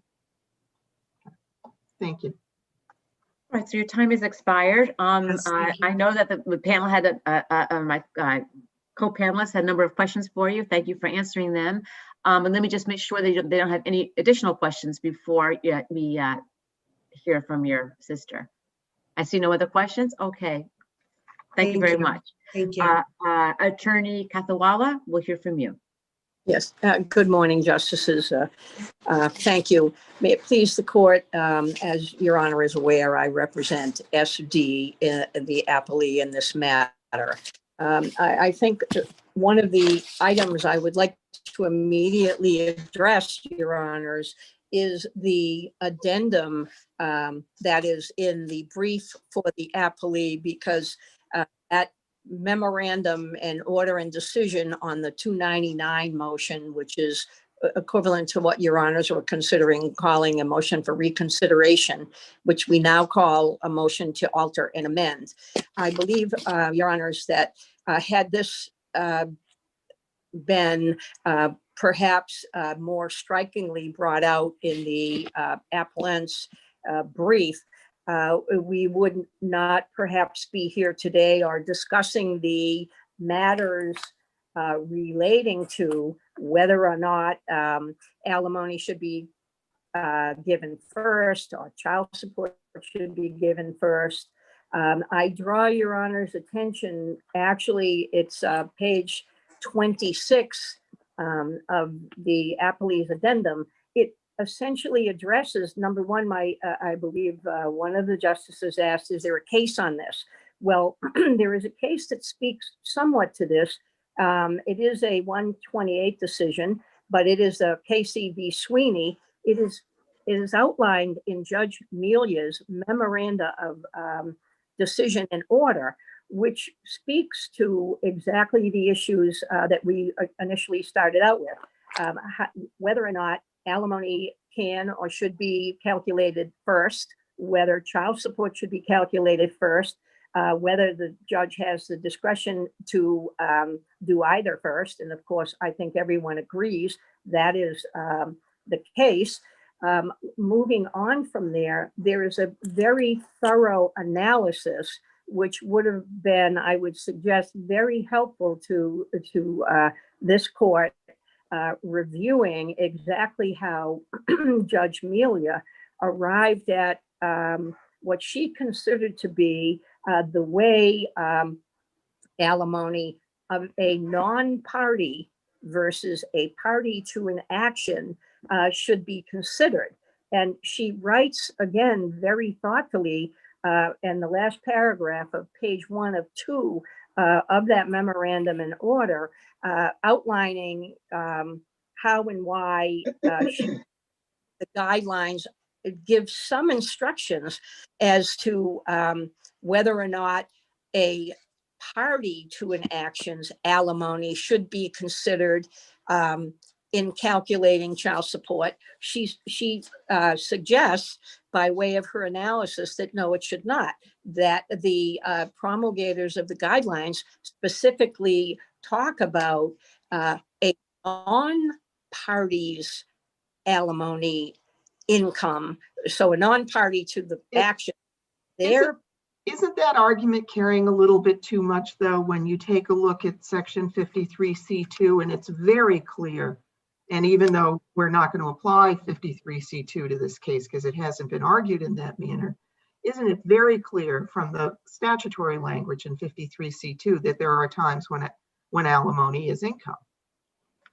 Yes, absolutely. I totally agree with you. I would suggest to you that, interestingly, Judge Melia says, I have discretion to look at it or not look at it, but she refers to a section. That's her unallocated support analysis, right? No, Judge. Actually, she talks about the definition of income, and in the definition of income in the guidelines, it talks about that spousal support received from a person, not a third party alimony. But my point is that to suggest that that means that first party alimony is not income is fundamentally inconsistent with section 53C2, which treats alimony as income. Well, yeah, I would suggest, yes, it's fundamentally different depending on how you want to define income. The judge goes on further to say a party to an action's receipt of alimony and the payor's payment of it is for support. And she says, she opines that support is not income, nor is it, nor does she characterize it as any form of compensation. And again, very interesting and thorough analysis. I would suggest to you all of these issues raised in the appellant's brief. Is alimony deductible for federal income tax purposes? It is not now, Your Honors. Since the the Trump's tax law went into effect, it was not allowable as a deduction nor includable as income. I believe that was from 2019 forward. So until last year, it was income under the federal tax law, and now it is not income. It is not income now. I believe December of 19 was if you had an order for spousal support up to and including December 31st of 2019, you could deduct that payment and the support was includable. Anything Is that retroactive or for new divorce decrees? I don't think I understood that question, Your Honor. I think it applies to the tax years. So even if you've been, so for example, if you have a divorce decree, and part of my recollection is that sometimes things are used to be at least characterized one way or another for tax purposes, that even if that was the understanding on which you entered your divorce agreement or divorce order was entered, it doesn't matter. Prospectively, every year that you pay alimony, it's now not deductible and not income. Only for new orders after December 1st, 2019. What day was this case ordered on? This was in, I believe it was August. The motion to read the 299 order was heard on August 30th, decided on August 30th, 2019. So in this case, it is income under federal tax law, both deductible and taxable. Okay. Yes. I mean, I understand that isn't controlling, but. So, but for that reason, among many, is another reason to look at what she calls unallocated support. What is unallocated support? Well, it is support that is characterized as part child support and part spousal support, but is never delineated as such. It is unallocated. Except that he's not paying child support. She's paying child support to him. She is indeed, yes. Okay. So moving on, I'm just suggesting, again, the other issues relating to the property settlement and the health insurance, which we did not touch upon, but which is statutory and is referred to in my brief. Those were all raised in the 299 motion. They were spoken to, but I think the last health insurance one was not. The judge made a finding or a conclusion when she denied that motion that the other arguments were without merit. I would suggest going back, I do not suggest there is a miscalculation in Mr.'s gross income, which my sister brought up as a mathematical error. Can I ask about the HELOC? In the judge's. Can I ask about the HELOC? So as my questions to your sister indicated, it looks to me like the debt itself has in fact been divided between the parties in deciding what the equity value of the 10% interests are in the trust. Without any explanation, though, correct, the judge orders, one of the first lines of the order is the husband has to pay on time the HELOC payments. Well, can she do that without explaining any reasoning for that? I'm not saying it's an abuse of discretion inherently, but I don't. You could do it either way, right?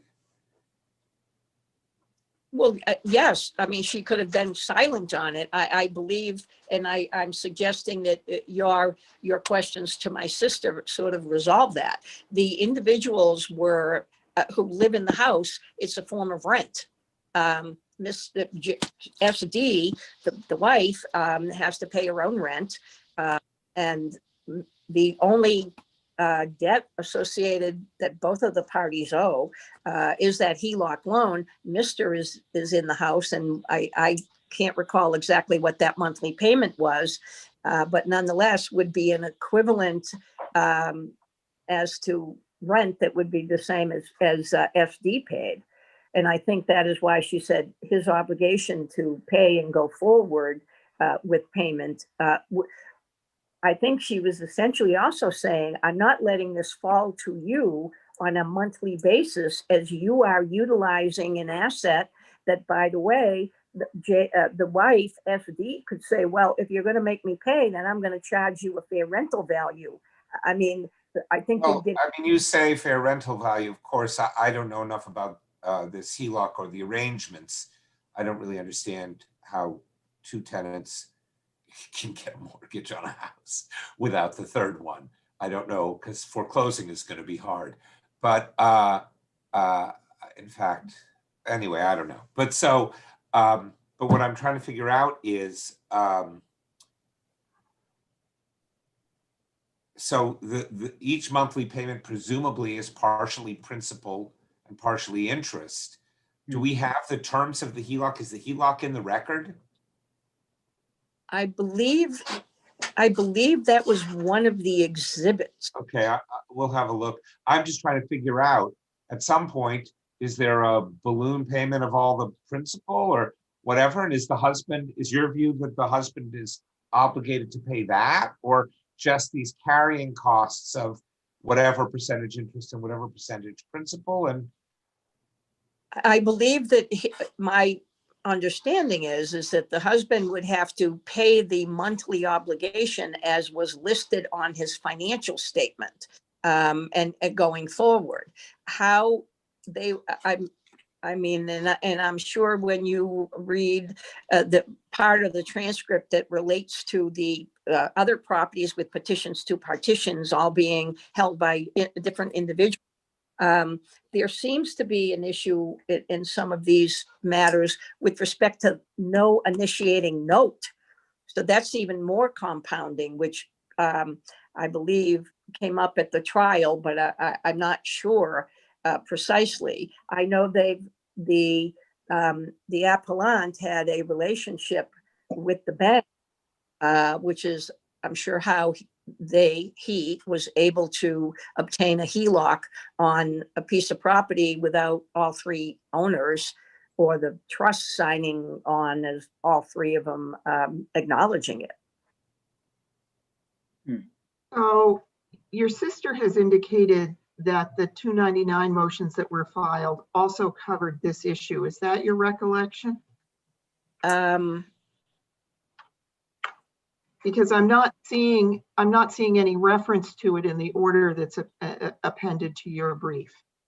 Well, I unfortunately, I should have probably put in there the appellant's 299 motion. I believe the suggestion that it was in there. These issues were raised. Okay. Then could we just have a copy of the 290? Could you provide the clerk's office with a copy of the 299 motion and the response? Yes. Were the proposed findings and rulings entered into evidence for both parties? When you say entered into the evidence, Your Honor, do you mean up to the appeals court in the appendix, or do you mean submitted to the court? We did at the close of the evidence, both parties submitted request for findings of fact, rationale, conclusion, and the whole thing. Were they marked as exhibits? No, they were not, Judge. Do you think it's necessary that they be so?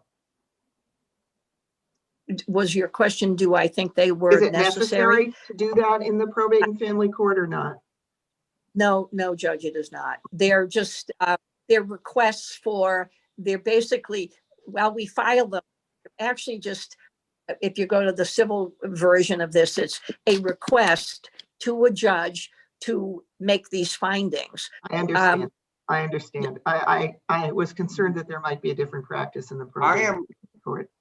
I'm sorry, I know your time is short. I'm looking at a HELOC. I don't know if it's the only one. It's to Anna as well as the other two. Are you sure that she is not a co-borrower on whatever HELOC is currently effective? That's a question. I'm not sure, Judge. Is that the HELOC on the? I don't know. I'll have to look. Thank you. I mean, at least I know we're done. when I'm looking at that. Thank you. All right, thank you very much. I see your time has expired. I'm going to check with the panel, however, to be sure there's no additional questions that they may want to ask of you. And I see there's none. Thank you both very much for your arguments. We have a lot of questions for you, and you've answered them well. We appreciate it. It's still January, so on behalf of the panel, I'm going to wish you both a very healthy and very safe and happy New Year.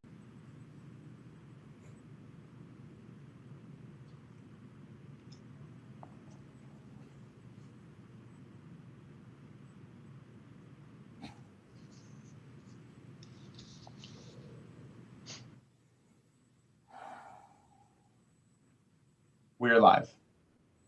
Okay, thank you very much. And it's still morning. Good morning, and welcome to today's remote sitting of the Appeals Court. My name is Ariane Buno. I'm joined today by Justice Peter Rubin and Justice Mary Sullivan. Just two quick reminders before I call the case and we hear your arguments. And that is, you each have 15 minutes to present your side. There is no rebuttal in the Appeals Court. And the same rules regarding oral argument that would apply in the courtroom apply as well on this platform. The second reminder is, upon occasion, we have some technical difficulties. If that happens, we ask you to please be patient with us, and we assure you that we'll be patient with you as well. With that preamble finished, I'm going to call the case officially.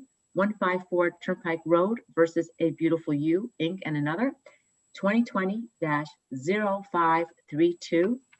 Attorney Broadley, you go first. Thank you, Your Honor. May it please the court. I am, yes, Stephen Broadley of Errant Fox. I represent the appellants of Beautiful You, Inc. and Elliott Lack. This matter is not complex. The appellee landlord, the plaintiff below, contends that my client is responsible for holdover rent at 150% of normal rent from the time his lease ended in September 2013 until he vacated the premises in 2017. But my client paid all the rent that was charged from October 2013 until February 2017. The plaintiff commenced suit to collect holdover rent in early 2017.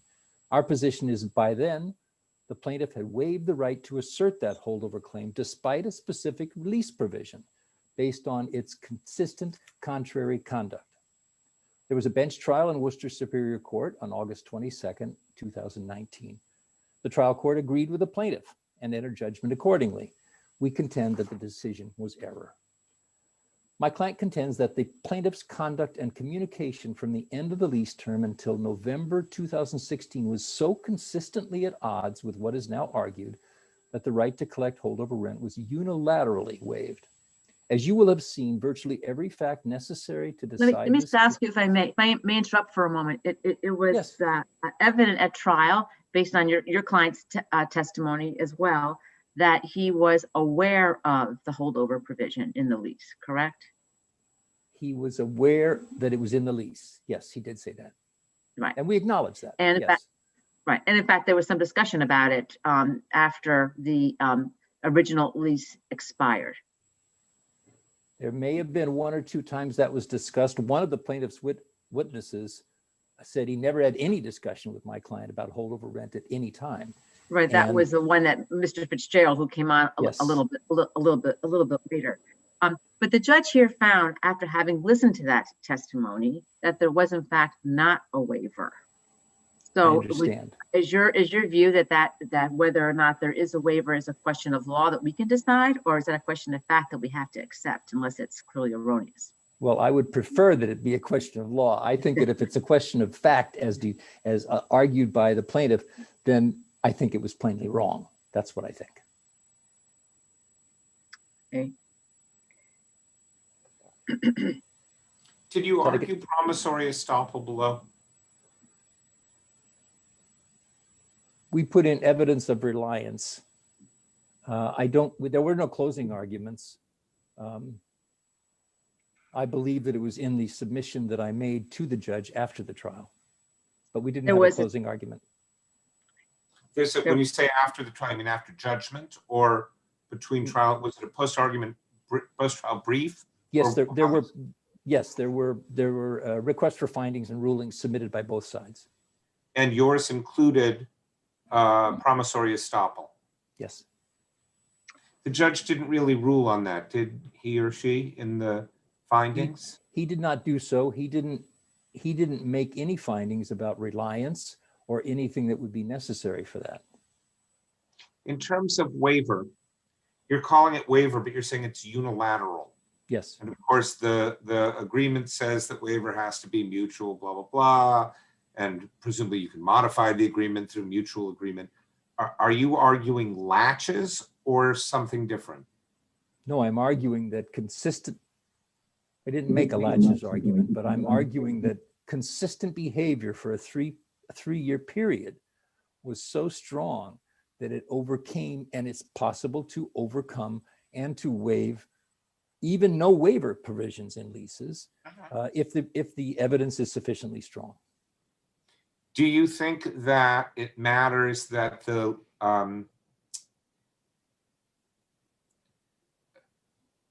without rejecting that argument, if there had to be a writing for the waiver, do you think that the invoices might count as such a writing?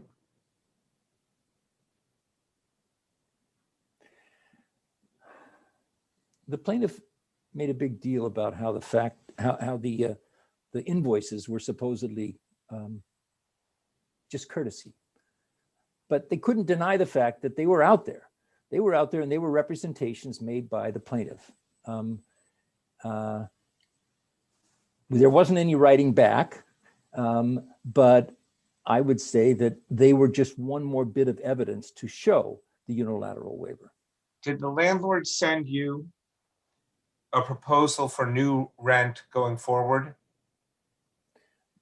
There were, and in the evidence, there are two proposals that were made by the landlord. Neither one of them came to fruition. Am I correct that they were for rent less than the then current rent in each case? That's certainly what my client wanted and expected, and I believe they were. So, well, I'll ask your brother about this.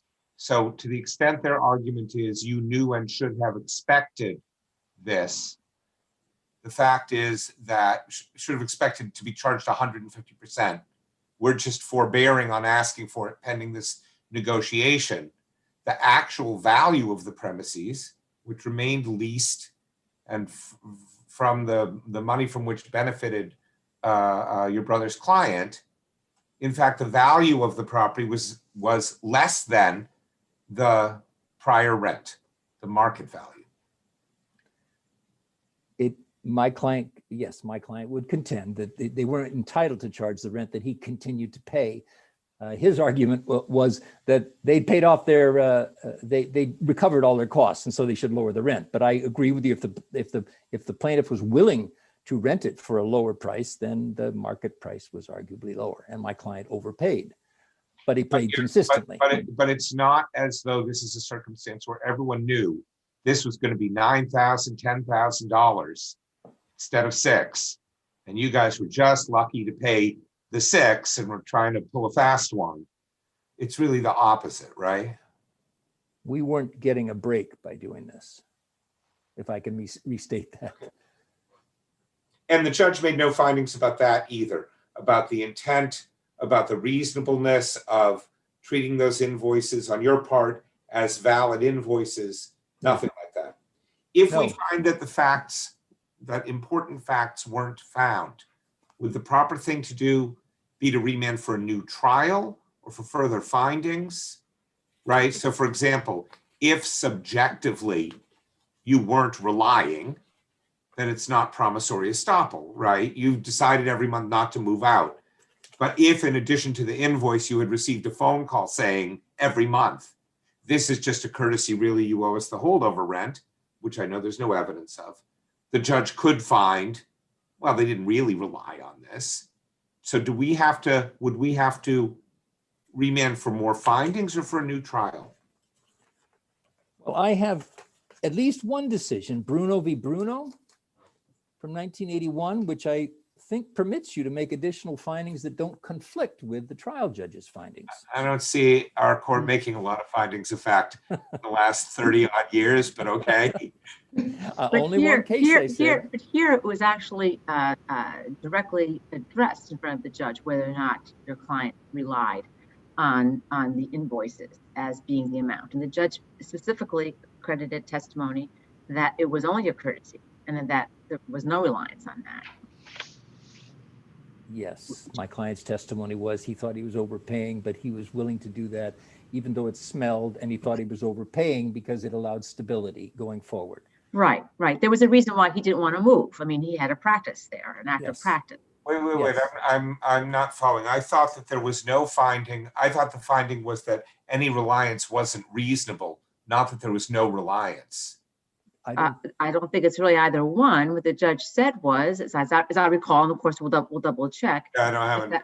With respect to the invoices that you, if I may say, correct me if I'm wrong, as respect to the monthly invoices that you claimed were showed that was the only amount that was going to be owed, and the failure to include the extra rent, the holdover rent in those invoices was conduct that shows that there was a waiver, correct? Yes. But the judge found that you could not rely on those invoices for that reason, because as the judge said, they were merely and only a courtesy.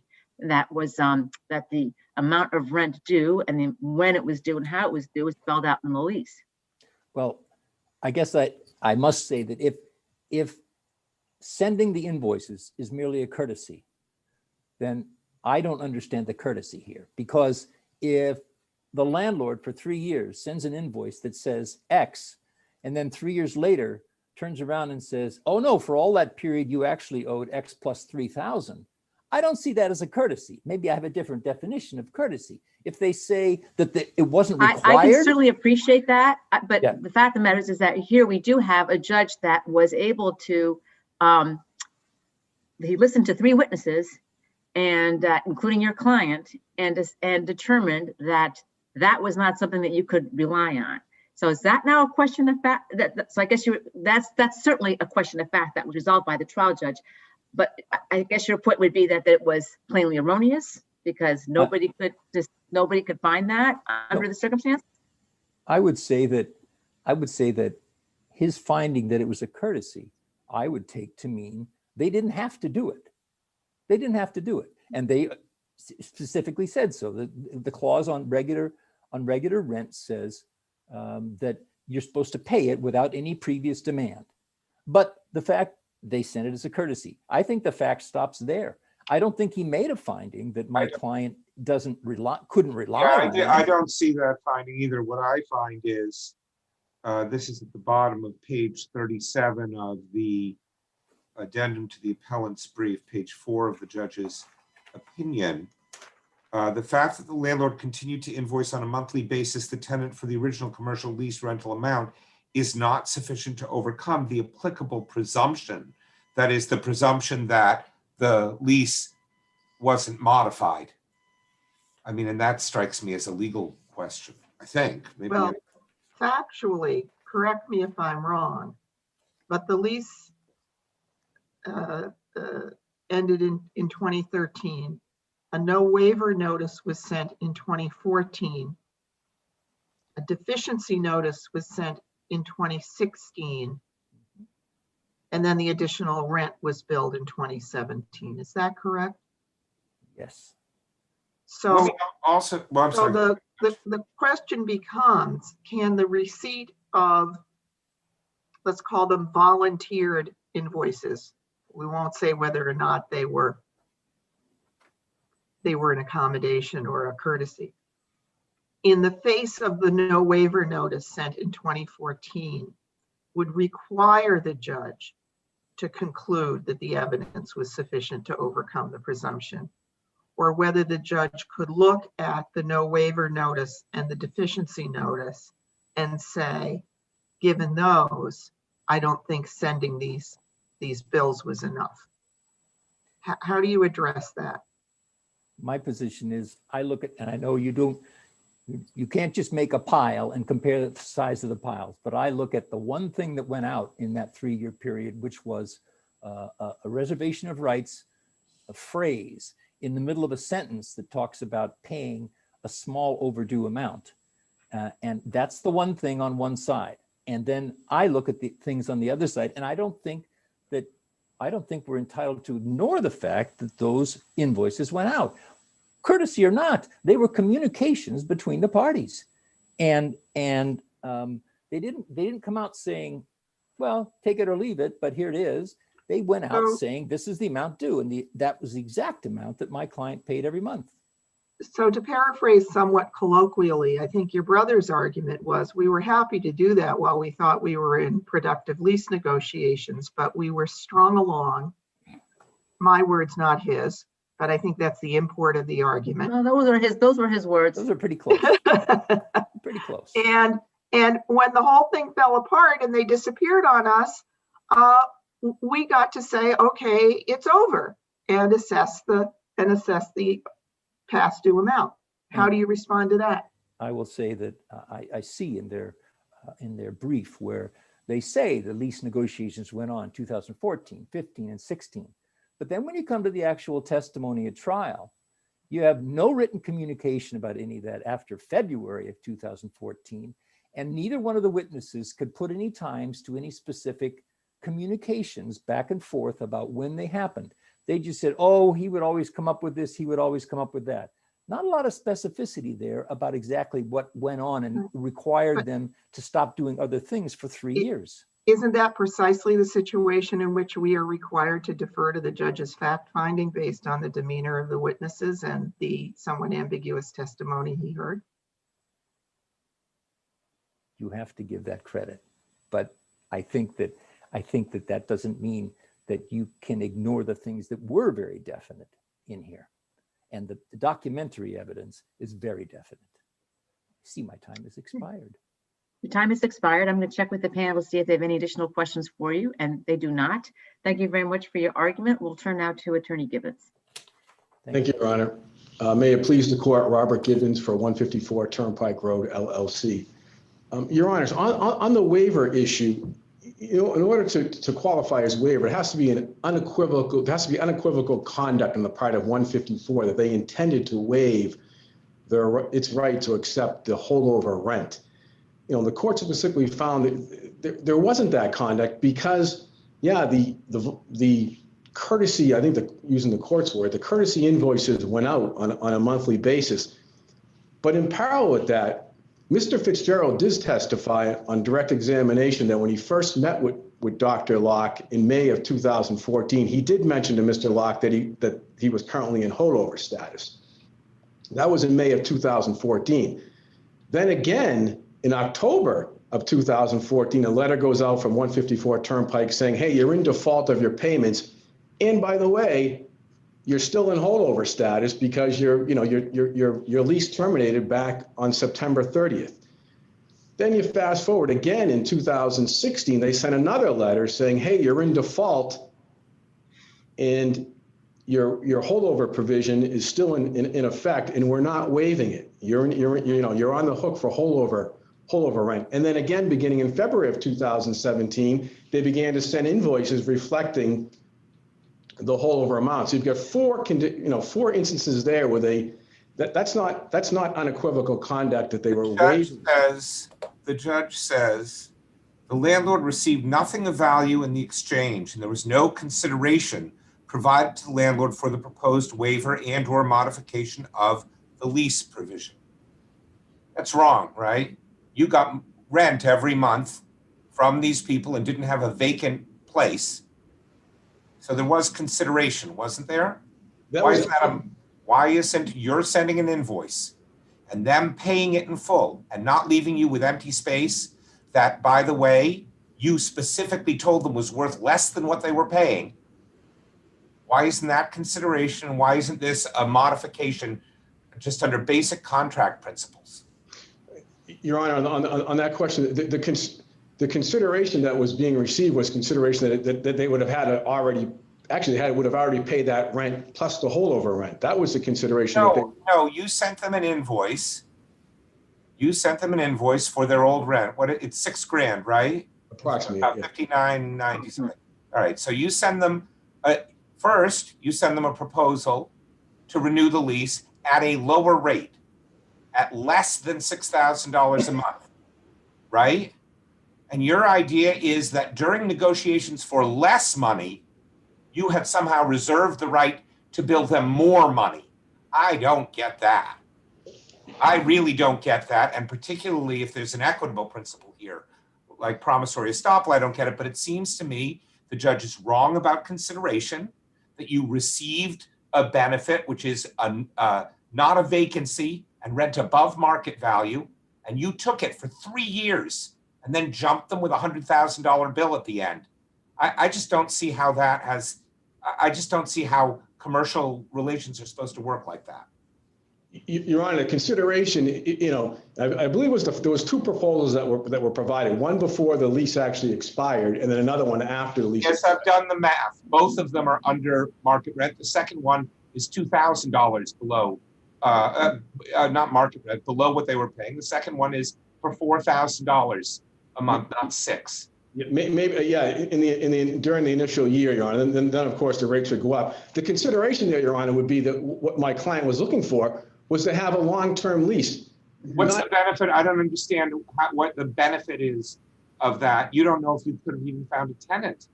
I don't understand how you're harmed in any way. You have him there. He's paying above what you can get on the market. Why wouldn't you keep him as long as you could? Were there no tenants in 2017, but there were in 2014? I don't get it. Your Honor. There is a value to a long-term lease. Yes, at a lower rent. Your Honor, the value is that, my client was negotiating in good faith. There was a tenant that had been there for a while. Yes, negotiating for rent below what he was receiving. In exchange for a longer-term lease. Let's let him answer his question, please. I just think this is. Go ahead. No, I understand what you're saying, Your Honor, but in the commercial leasing arena, landlords are often willing to take less monies in the initial years of a new lease because they get the benefit of a long-term lease, knowing they now have a tenant who may be liable for the next 5 to 10 years. Here, Your Honor, were your offers for 5 to 10 years? I don't recall the exact. There were more than 1 year, Your Honor. I understand. Well, they stayed for 3. Excuse me, Your Honor. I'm sorry. The tenant stayed there for 3 before you told him you want another $100,000, right? Not you personally. Your Honor, it was the tenant. It was the tenant here, a beautiful you, Your Honor, who actually wanted it both ways. Dr. Locke even testified he had the flexibility to leave anytime he wanted, and he made a business decision not to execute the new lease. Notwithstanding that, we were trying to negotiate with him to have a new lease in place that would have been several years out. So therefore, yeah, the landlord would have been inclined to take less in the initial year, but that lease, those monthly lease amounts would have gone up as the lease moved on. The waiver here, Your Honor, is it has to be unequivocal. I would agree with you, Your Honor, if in fact we had never once mentioned about the holdover provision. There could potentially be a waiver, but it has to be unequivocal. They had 4 times they were saying, hey, we're not waiving our right to the holdover rent. And notwithstanding, Dr. Locke admits he never once responded to either of the letters that contain that representation about the holdover rent, nor did he ever respond to any of the proposals. He never provided his own proposal back. Instead, what he did, Your Honor, he did string the landlord out. He made all these complaints about conditions with the premises, which the court below specifically found were immediately addressed, and they were just minor problems. Okay, but you were offering him less rent. Your argument about the value, your client's belief about the value of the premises was they are not worth what we're currently charging Dr. Lack. We're proposing a reduced rent for him going forward. You can say you were in negotiations, this, that, I don't know. You didn't mistakenly once send him an invoice. For 3 years, you sent him invoices stamped paid in full, right? So, I don't know what to say. The equities of this don't seem to me, maybe you could show some damages if you could show that you would have been able to lease it in 2014 or something. Maybe he breached something, I don't know. But to me, I just don't see suddenly jumping him with a $100,000 bill 3 years later. I don't see how it adds up. If my landlord, I don't have a landlord, but if my landlord one day, after having sent me invoices for years that said 6,000, told me, listen, 9,000, and you owe it retroactively for 3 years, I'd flip. Well, let me just intervene for a moment here. Let me intervene for a moment, if I may, because of course, in this case, we did have a trial judge who listened to the testimony and did not make the kinds of findings that hypothetically Justice Rubin is pointing out to you right now. In fact, the findings that the judge made were that Mr. Latch, Dr. Latch, Attorney Broadley's client, was at least aware of and knew of the provisions of the lease. And we don't really know whether or not it was a good deal or a bad deal to reduce the amount of the monthly rent in a new lease, because there was no evidence taken on that issue. Right? Is that fair to say? That is fair to say, Your Honor. And just using your jumping on, this wasn't something this is not a surprise bill. This is a negotiated term. Two sophisticated commercial, landlord and tenant represented by counsel. They negotiated the holdover provision. That was in there. It wasn't a surprise. Dr. Locke knew it was in there. If it wasn't contractual modification with consideration, and I'm not sure it isn't, the judge never ruled on the promissory estoppel claim.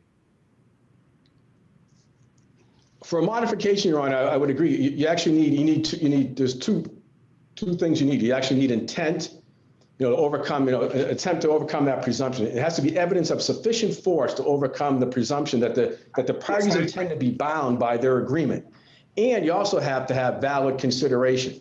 The court, and I know you disagree, the court below specifically found that there wasn't valid consideration, and the court also said there wasn't enough there for the intent. Because okay, I agree. I think I agree with that. What about the promissory estoppel claim? If in fact they relied to their detriment on your invoices for 3 years by not moving out and leaving you with a vacant space, shouldn't the judge make findings about that? Well, I think the judge didn't make specific findings, and I'd have to go back and look. I'm not even sure that promissory estoppel was ever even argued. It certainly wasn't argued at the low level that I recall. There was no real evidence of that. There was a comment, there was an issue in the proposed findings that was filed by your brother, that there was some reliance on the part of the client. An actual argument of promissory estoppel, I didn't see in the record. And I guess my response to that would be, again, I would agree with that if there was not these 4 intervening actions where the tenant was clearly put on notice, hey, we're not waiving our right to the whole of our provision. And I'd also like to point out one other fact to the court. I don't think it's in either brief or in the findings, but Dr. Locke, the principal of A Beautiful You, he did testify when asked on examination. He was asked, did you have something electronically triggered in your accounting system to pay rent regardless of whether you got an invoice? The answer was, I did. And I said, okay. And then the answer was, yeah, it was an auto pay. So he already had set up in his system that he was automatically paying the amounts that were referenced in the lease. I find that very hard to believe that he was relying on these invoices when you already had these payments set to auto pay. When the lease expired on September 30th of 2013, he didn't change it to 150%. It just was auto pay. Just like when the invoices were automatically going out as a courtesy by the landlord, he testified he had it set on auto pay. He wasn't waiting to get that invoice, seeing what it was, and then paying the amount. He had it set up in the system. What does a courtesy mean? How is it a courtesy to misbill someone? I don't understand. Your Honor, because it's the lease itself that governs the terms of the parties' agreement, absent a modification or waiver. And of course, our position is there was no modification, there was no waiver. So regardless of whether these invoices went out, the tenant was liable to pay rent by the first of the month in the amount stated in the lease. And when the lease expired, based upon the terms that were previously negotiated, he was obligated to pay rent at 150%. Now, in good faith, the landlord negotiated with him and to try to enter in a new lease. And I know that you disagree on the consideration, but the consideration that would have flowed to the landlord would have been a new lease for some set period of time, not Dr. Locke deciding when he decides to leave when it's convenient for him. I mean, obviously I see your point about, about wanting a long-term lease. It's just hard for me to assess the value of that. You were negotiating for a price lower than what you were getting. Maybe that's why you didn't complain for a year and a half, because if you signed the lease, you'd only get, $5,000 and change, and you're getting 6. So, I mean, I don't know. These are facts for a judge to throw, but I just feel like I think the judge didn't grapple with any of this.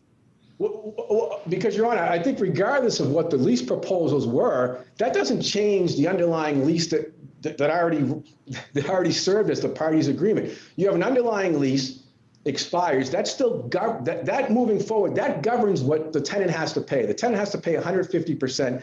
Just because they're negotiating a new lease, absent an actual waiver, which in the courts found, there wasn't the evidence here of a waiver because there wasn't unequivocal conduct. I would agree. If the landlord had not said one thing for 4 years about holdover rent, you might have unequivocal conduct. That's not what happened here. So regardless of what the new parameters of a potential new lease were, that didn't matter. That didn't change the terms of the underlying agreement that this tenant was on the hook for 150% of rent. But I mean, we're not in disagreement about the law, I don't think. The case law does say that the formalistic examination of only the text of this lease is not the end of the inquiry. But I agree with you, there has to be sufficient force to demonstrate a waiver. That's clear. Yeah. In addition, Your Honor, the conduct here, and the court found that didn't find that there was no 93A. Didn't find it wasn't the landlord who was trying to string along the tenant. It was just the opposite here. The tenant complained during testimony about all these alleged significant issues. The court, the fact finder here, determined, hey, those issues were minor. You know what? And the property management company addressed them right away. And the other point I'd like to make to the court is that, there wasn't an anti-waiver provision in this lease. And the question of whether there's a waiver is a question of fact. And one of the circumstances that you consider is, was there an anti-waiver provision in the lease? And there was an anti-waiver provision here. Now, I would agree it can potentially be waived, but to have that, to waive a right plus waive a anti-waiver provision, you've got to have really unequivocal conduct. I mean, you would have had a I'm going to stop you there because your time is up. And you had your. I just have 2 comments to make before we stop. And that is, of course, we ask a lot of pointed questions, and we do that on purpose so that we really can get to the bottom of the issue. And no one, of course, should take anything from that. Second thing I want to say is I did notice that the trial judge in this case complimented you both for your professionalism and your civility towards one another. And that we don't always see that, and it was nice to read that. But the case didn't get settled then, and it hasn't gotten settled now. And it doesn't seem to me this is the kind of case where there's a lot of in-between room. It's either going to be one side or the other. Given that civil relationship that the two of you have, as commented upon by the judge, do you want any time to discuss this matter before we render our decision? Your Honor, I would be happy to discuss with Attorney Bradley, the potential resolve. This case. Well, we're going to take this case under advisement. We usually work pretty quickly, so I will tell you that we will not issue an opinion for 10 days in case you want to come back to us. And after that, if we don't hear from you within 10 days, we're going to go ahead and make our decision. Okay? That's fair. I appreciate it. Thank you. On behalf of the panel, I just like before you leave, it's January, so it's still part of the new year. We wish you a very safe, very healthy new year. And the same to all of you. Thank you. Thank you.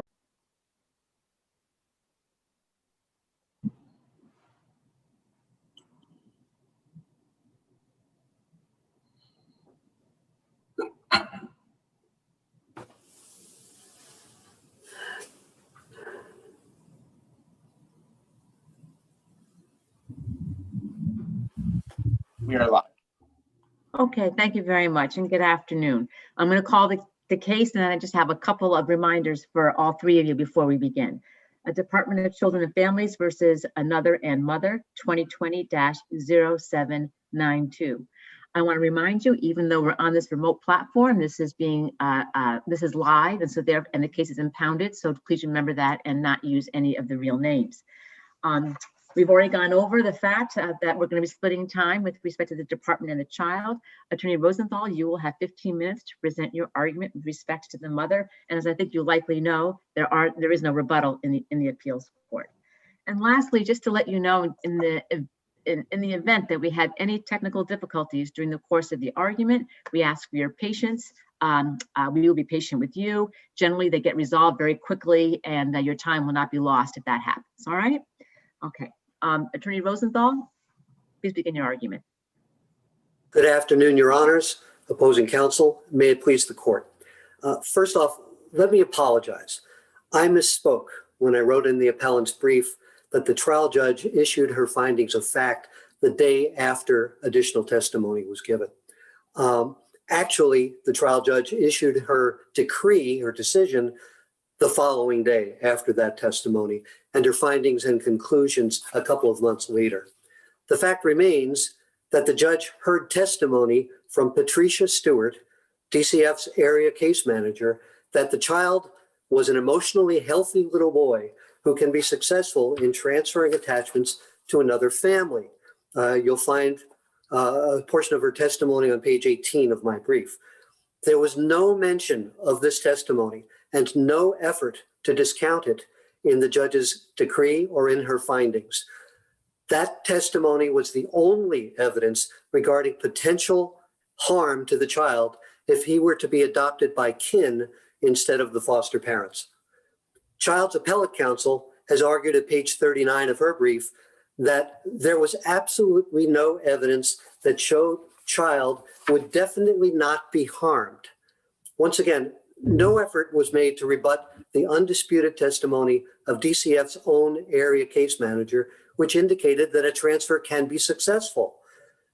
She also cited no case law to support her argument that the mother, that mother or the V family had the burden of proving that there would definitely be no harm to child from a transfer.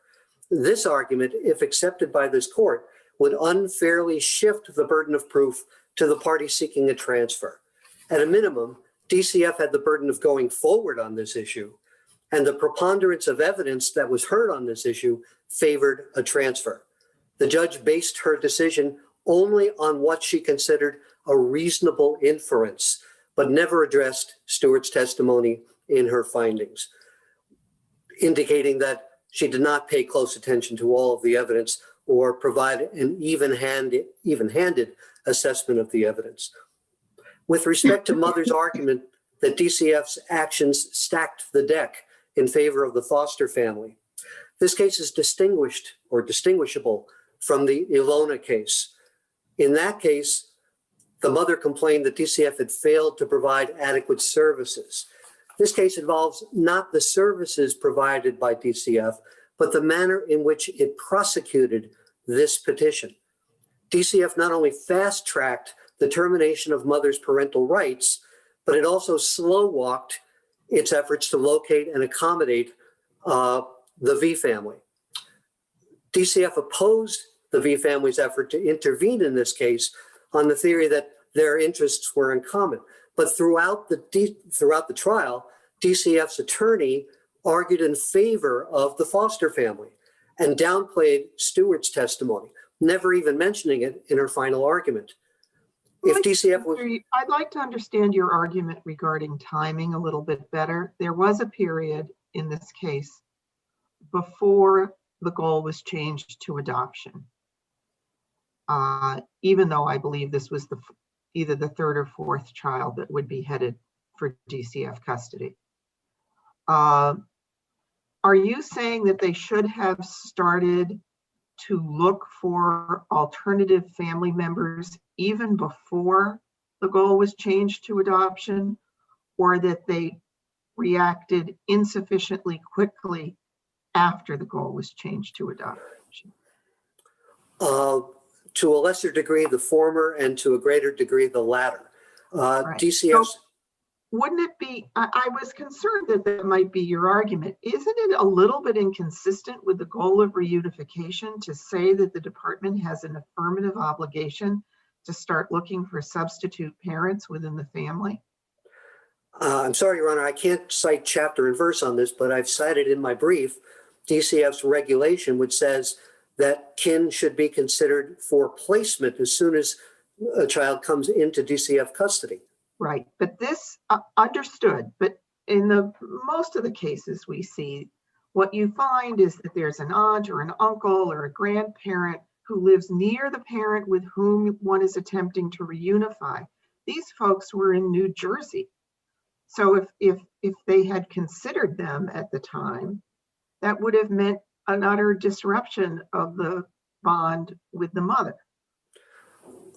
Well, again, at least the investigation into the availability of kin as a placement should have begun earlier. The fact that the V family is in New Jersey is certainly not the other side of the world. And in any event, it was clear that once adoption became, if not the stated goal, then the de facto goal of DCF in this case, there was little or no effort to look for kin, other people besides other relatives besides grandparents, until the goal officially changed several months later to adoption. May I continue? Yes, please. Okay. So what I was saying before is that DCF opposed the V family's effort to intervene in the case, but throughout the trial, even though neither family had been approved, the V family was approved during the course of the trial. The foster family not until after the initial part of the trial had ended. But throughout the trial, DCF's attorney argued in favor of the foster family and downplayed Stewart's testimony, never mentioning it in her final argument. If DCF was actually representing or had interests consistent with the V family's interests, then I think you could argue that the V family had ineffective assistance of counsel. The trial judge made much of the fact that the V family did not show sufficient appreciation for the bond between the child and the foster family. The evidence at trial, which once again, the trial judge did not address, indicated that the foster family paid only lip service to maintaining bonds between the child and his biological family. Foster mother admitted that at no time since she attained custody of this child from July of 2018 until the time of trial, she had not arranged any visits with the child's two biological half-siblings, none. She also objected to DCF's search for a kinship placement in November 2018 when child was less than 5 months old, claiming without any evidence that that would be detrimental to the child. The trial judge didn't take any of this evidence into account either. This is not, as far as the degree to which the V family was related to the child. This situation is not like, it's not like the laws of descent and distribution, where there's a hierarchy of people who are accepted or an order in which people receive benefits from an estate. In this case, DCF's regulations and Massachusetts law indicates that kin is an important element in the placement and ultimate adoption of a child. And in this particular case, the fact that that the V family was, I guess, a third cousin of the child shouldn't matter. I don't see any case law anywhere that draws those kinds of distinctions. So for all of these reasons, mother requests that the court reverse the order approving the adoption of the child by the foster family, and that this case be remanded for further proceedings. I'm available to answer any other questions the panel may have. Otherwise, I would rest on my brief. Okay, well, thank you very much. Let me just double check with the panel. No, I see no questions. Thank you very much. We'll turn now to the department and Attorney Peterson. Good morning, Your Honors. Excuse me. My name is Jim Peterson, and I represent the Department of Children and Families in this case. The judge did not abuse her considerable discretion in this case when she determined that child's best interest would be served by his placement and eventual adoption by the foster family in this case. And that is the touchstone of these cases and this analysis, the best interest of the child. That's what, once there's a determination that the parent is unfit and the parents, or in this case, both parents, parental rights will be terminated, the judge has to determine what's in the best interest of the child, not in anyone else. And here she did give close attention to the details of both families and made extensive findings about the condition of both of them. And she found several differences and several things that benefited the foster family in this analysis. Specifically, she found that where they're located, rather than New Jersey and Massachusetts, was important in this case because it facilitated easier communication with the biological family and the biological extended family. We know that the paternal grandparents who were involved, they came down and actually met child in the foster home and actually told DCF, if the foster child is going to stay here, we're not interested in adopting.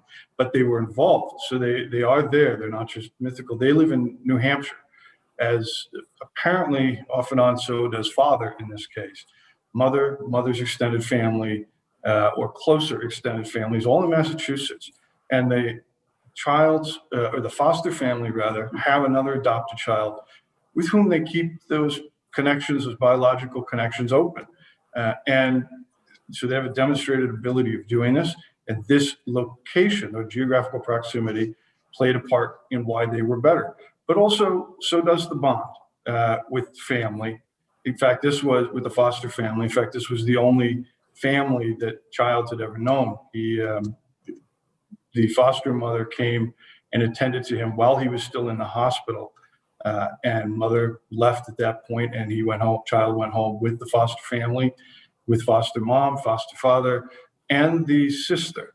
The foster parents have another child that they've adopted as well. And the child does have a bond with the sister too. There's also stability in that location.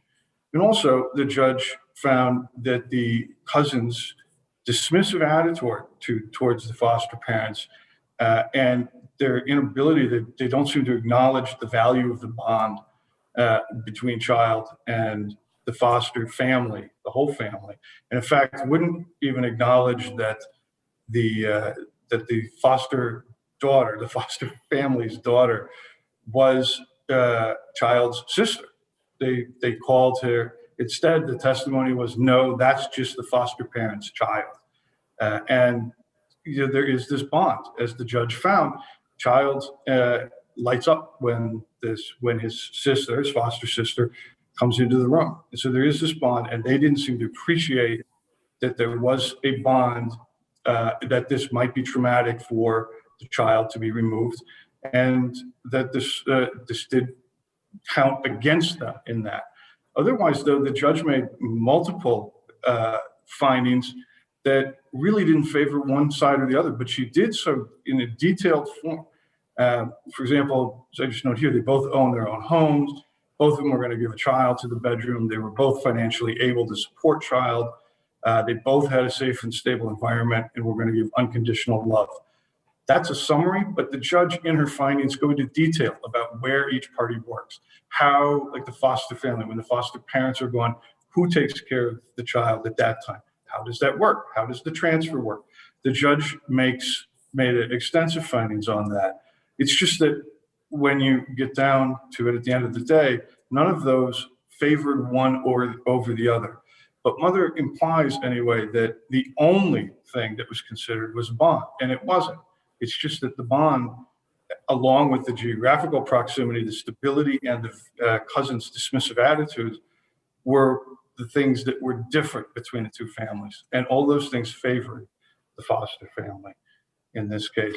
I would just like to address a few things. The reopened hearing, as counsel did mention, it wasn't mentioned in the closing argument afterward, APM Stewart's testimony, that all of that was open for a limited purpose. However, none of that was open to reopen the evidence. The judge, in fact, was very clear on this, that she had the evidence. In fact, DCF's position had gone to the cousin at this point. We were backing the cousin at that point.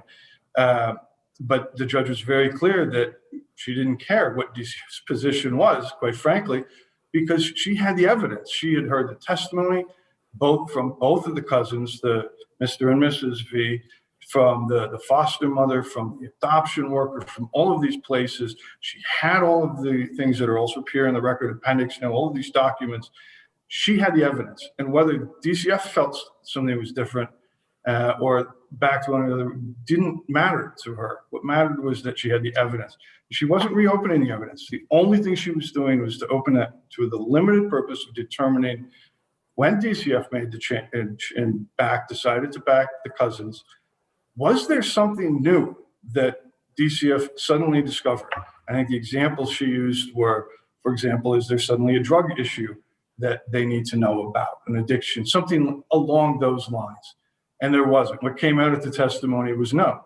DCF had the same information that had been presented at trial and be presented to the judge. The judge, who was very involved and was aware that there were these two plans right from the start of the trial. And DCF determined that child could make the new bonds and that the V family was kin. And that was it. There was nothing else substantial for the judge to base it on. And therefore, at the closing argument, counsel simply reiterated, as she stated too, as I reiterated at the last closing argument, you have the evidence.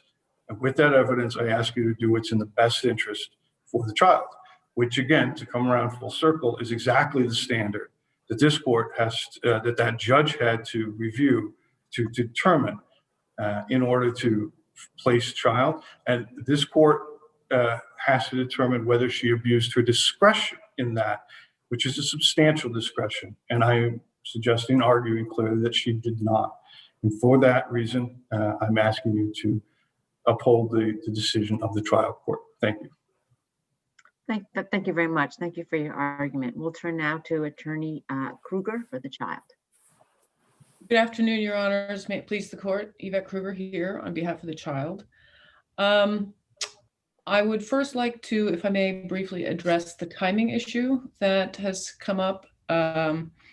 The APM Stewart's testimony, on which Mother highly relies and describes her as highly qualified, which she was, stated in testimony that the department followed policy, its own regulations, in doing the family find, which is the vast computer-generated family search, which is clearly not a simple endeavor. The adoption social worker sent out, I think, over 40 letters, 49 letters or something to that effect. And she did it fairly soon, within a month and a half or so in early March. That was done in 2019. She was appointed February 19th, but in any event, APM Stewart testified that the family find was done according to DCF policy or regulations, which means after. Mother's attorney focuses the argument on kin and that a search for kin should have been done essentially at the 6-week mark when everyone thought that this would go to termination, but that's not the department's regulations. Secondly, as far as kin, the biological connection, I would say that the child actually has, and I believe the judge found in many findings, the child has greater opportunity for connection to the biological family, biological parents in particular, and family with the foster parents. Findings 133 and 134 make that very clear, that the foster parents are familiar with the biological parents and that the foster parents value the biological connections and would prioritize a relationship with the biological parents and family. Notably, there's no such finding regarding the V's. In addition, on page 12 of the policy document that Mother cites in her brief, it states that the department encourages parents to identify, this is in the initial stages, the parents to identify potential placements that are child specific, such as relatives, friends, teachers. It's notable that the V's were not identified by anyone, not the maternal grandmother, not the parents, not the mother. Mrs. V testified and Mr. V testified that they had no contact with maternal grandmother prior to 2008 when they sent her a wedding invitation, and prior to that she had no contact. The last time was she saw mother when mother was a child, and Mrs. V at trial was 56 years old. So the tremendous emphasis on family and that this child should be with family, the judge didn't buy in finding 111 when she found that the V's believe that the child should be with family, but they don't know the biological parents, and they can only provide family history about the maternal grandparents. In addition to what my brother counsel talked about, there's also the geographical proximity. The paternal grandparents were in contact with her for visits. Foster mother met with mother, and she has a track record of, and the adoption worker also testified, the cites are in my brief, of how strongly foster parents feel about maintaining the connection to the biological parents and family. That adoption doesn't mean less family, it means more family. Can I ask you one question? How recently have you spoken with or seen, whether by Zoom or otherwise, your client? Well, my client is now 2.5. I saw him a couple of months ago, and I spoke with the foster mother today. But not with the child? No. I know he's 2.5, so I don't know what you would talk about. Barely, yeah. And is the child still in this placement? There's been no disruption post-trial? No, he's still in the placement. He's still in the placement. Yes, he is. I would just add, Your Honors, that the findings show that the judge fully considered and properly balanced the child's interests in his strong family bonds with his foster family and stability with the only family that he knows, with his interest in his connection to his biological family, which is more strongly supported by the foster family, and the potential trauma to him, which was found in, addressed in finding 112, which the V's do not appreciate because they also, and I think it's made worse by the fact that the V's do not appreciate the strong bond that the child has to his foster family. The judge, specifically states that the V's do not acknowledge or appreciate the potential trauma to a child, any child, from being removed from the only family he knows and loves. I think that's a reasonable inference to be made without any expert testimony. If Your Honors have any questions, I would just ask that the judge's decision, placement decision, be affirmed. Okay, I see no questions. These cases are always very difficult. I'm sure it was difficult for the trial judge. It's going to be difficult for us, but we're going to take the case under advisement and get an answer back to you as soon as possible. It's still the month of January, and on behalf of the panel, we'd like to wish all of you a very safe and very healthy new year, and not just for the month of January, but for the entire year. Thank you all for your arguments, and we'll take the case under advisement.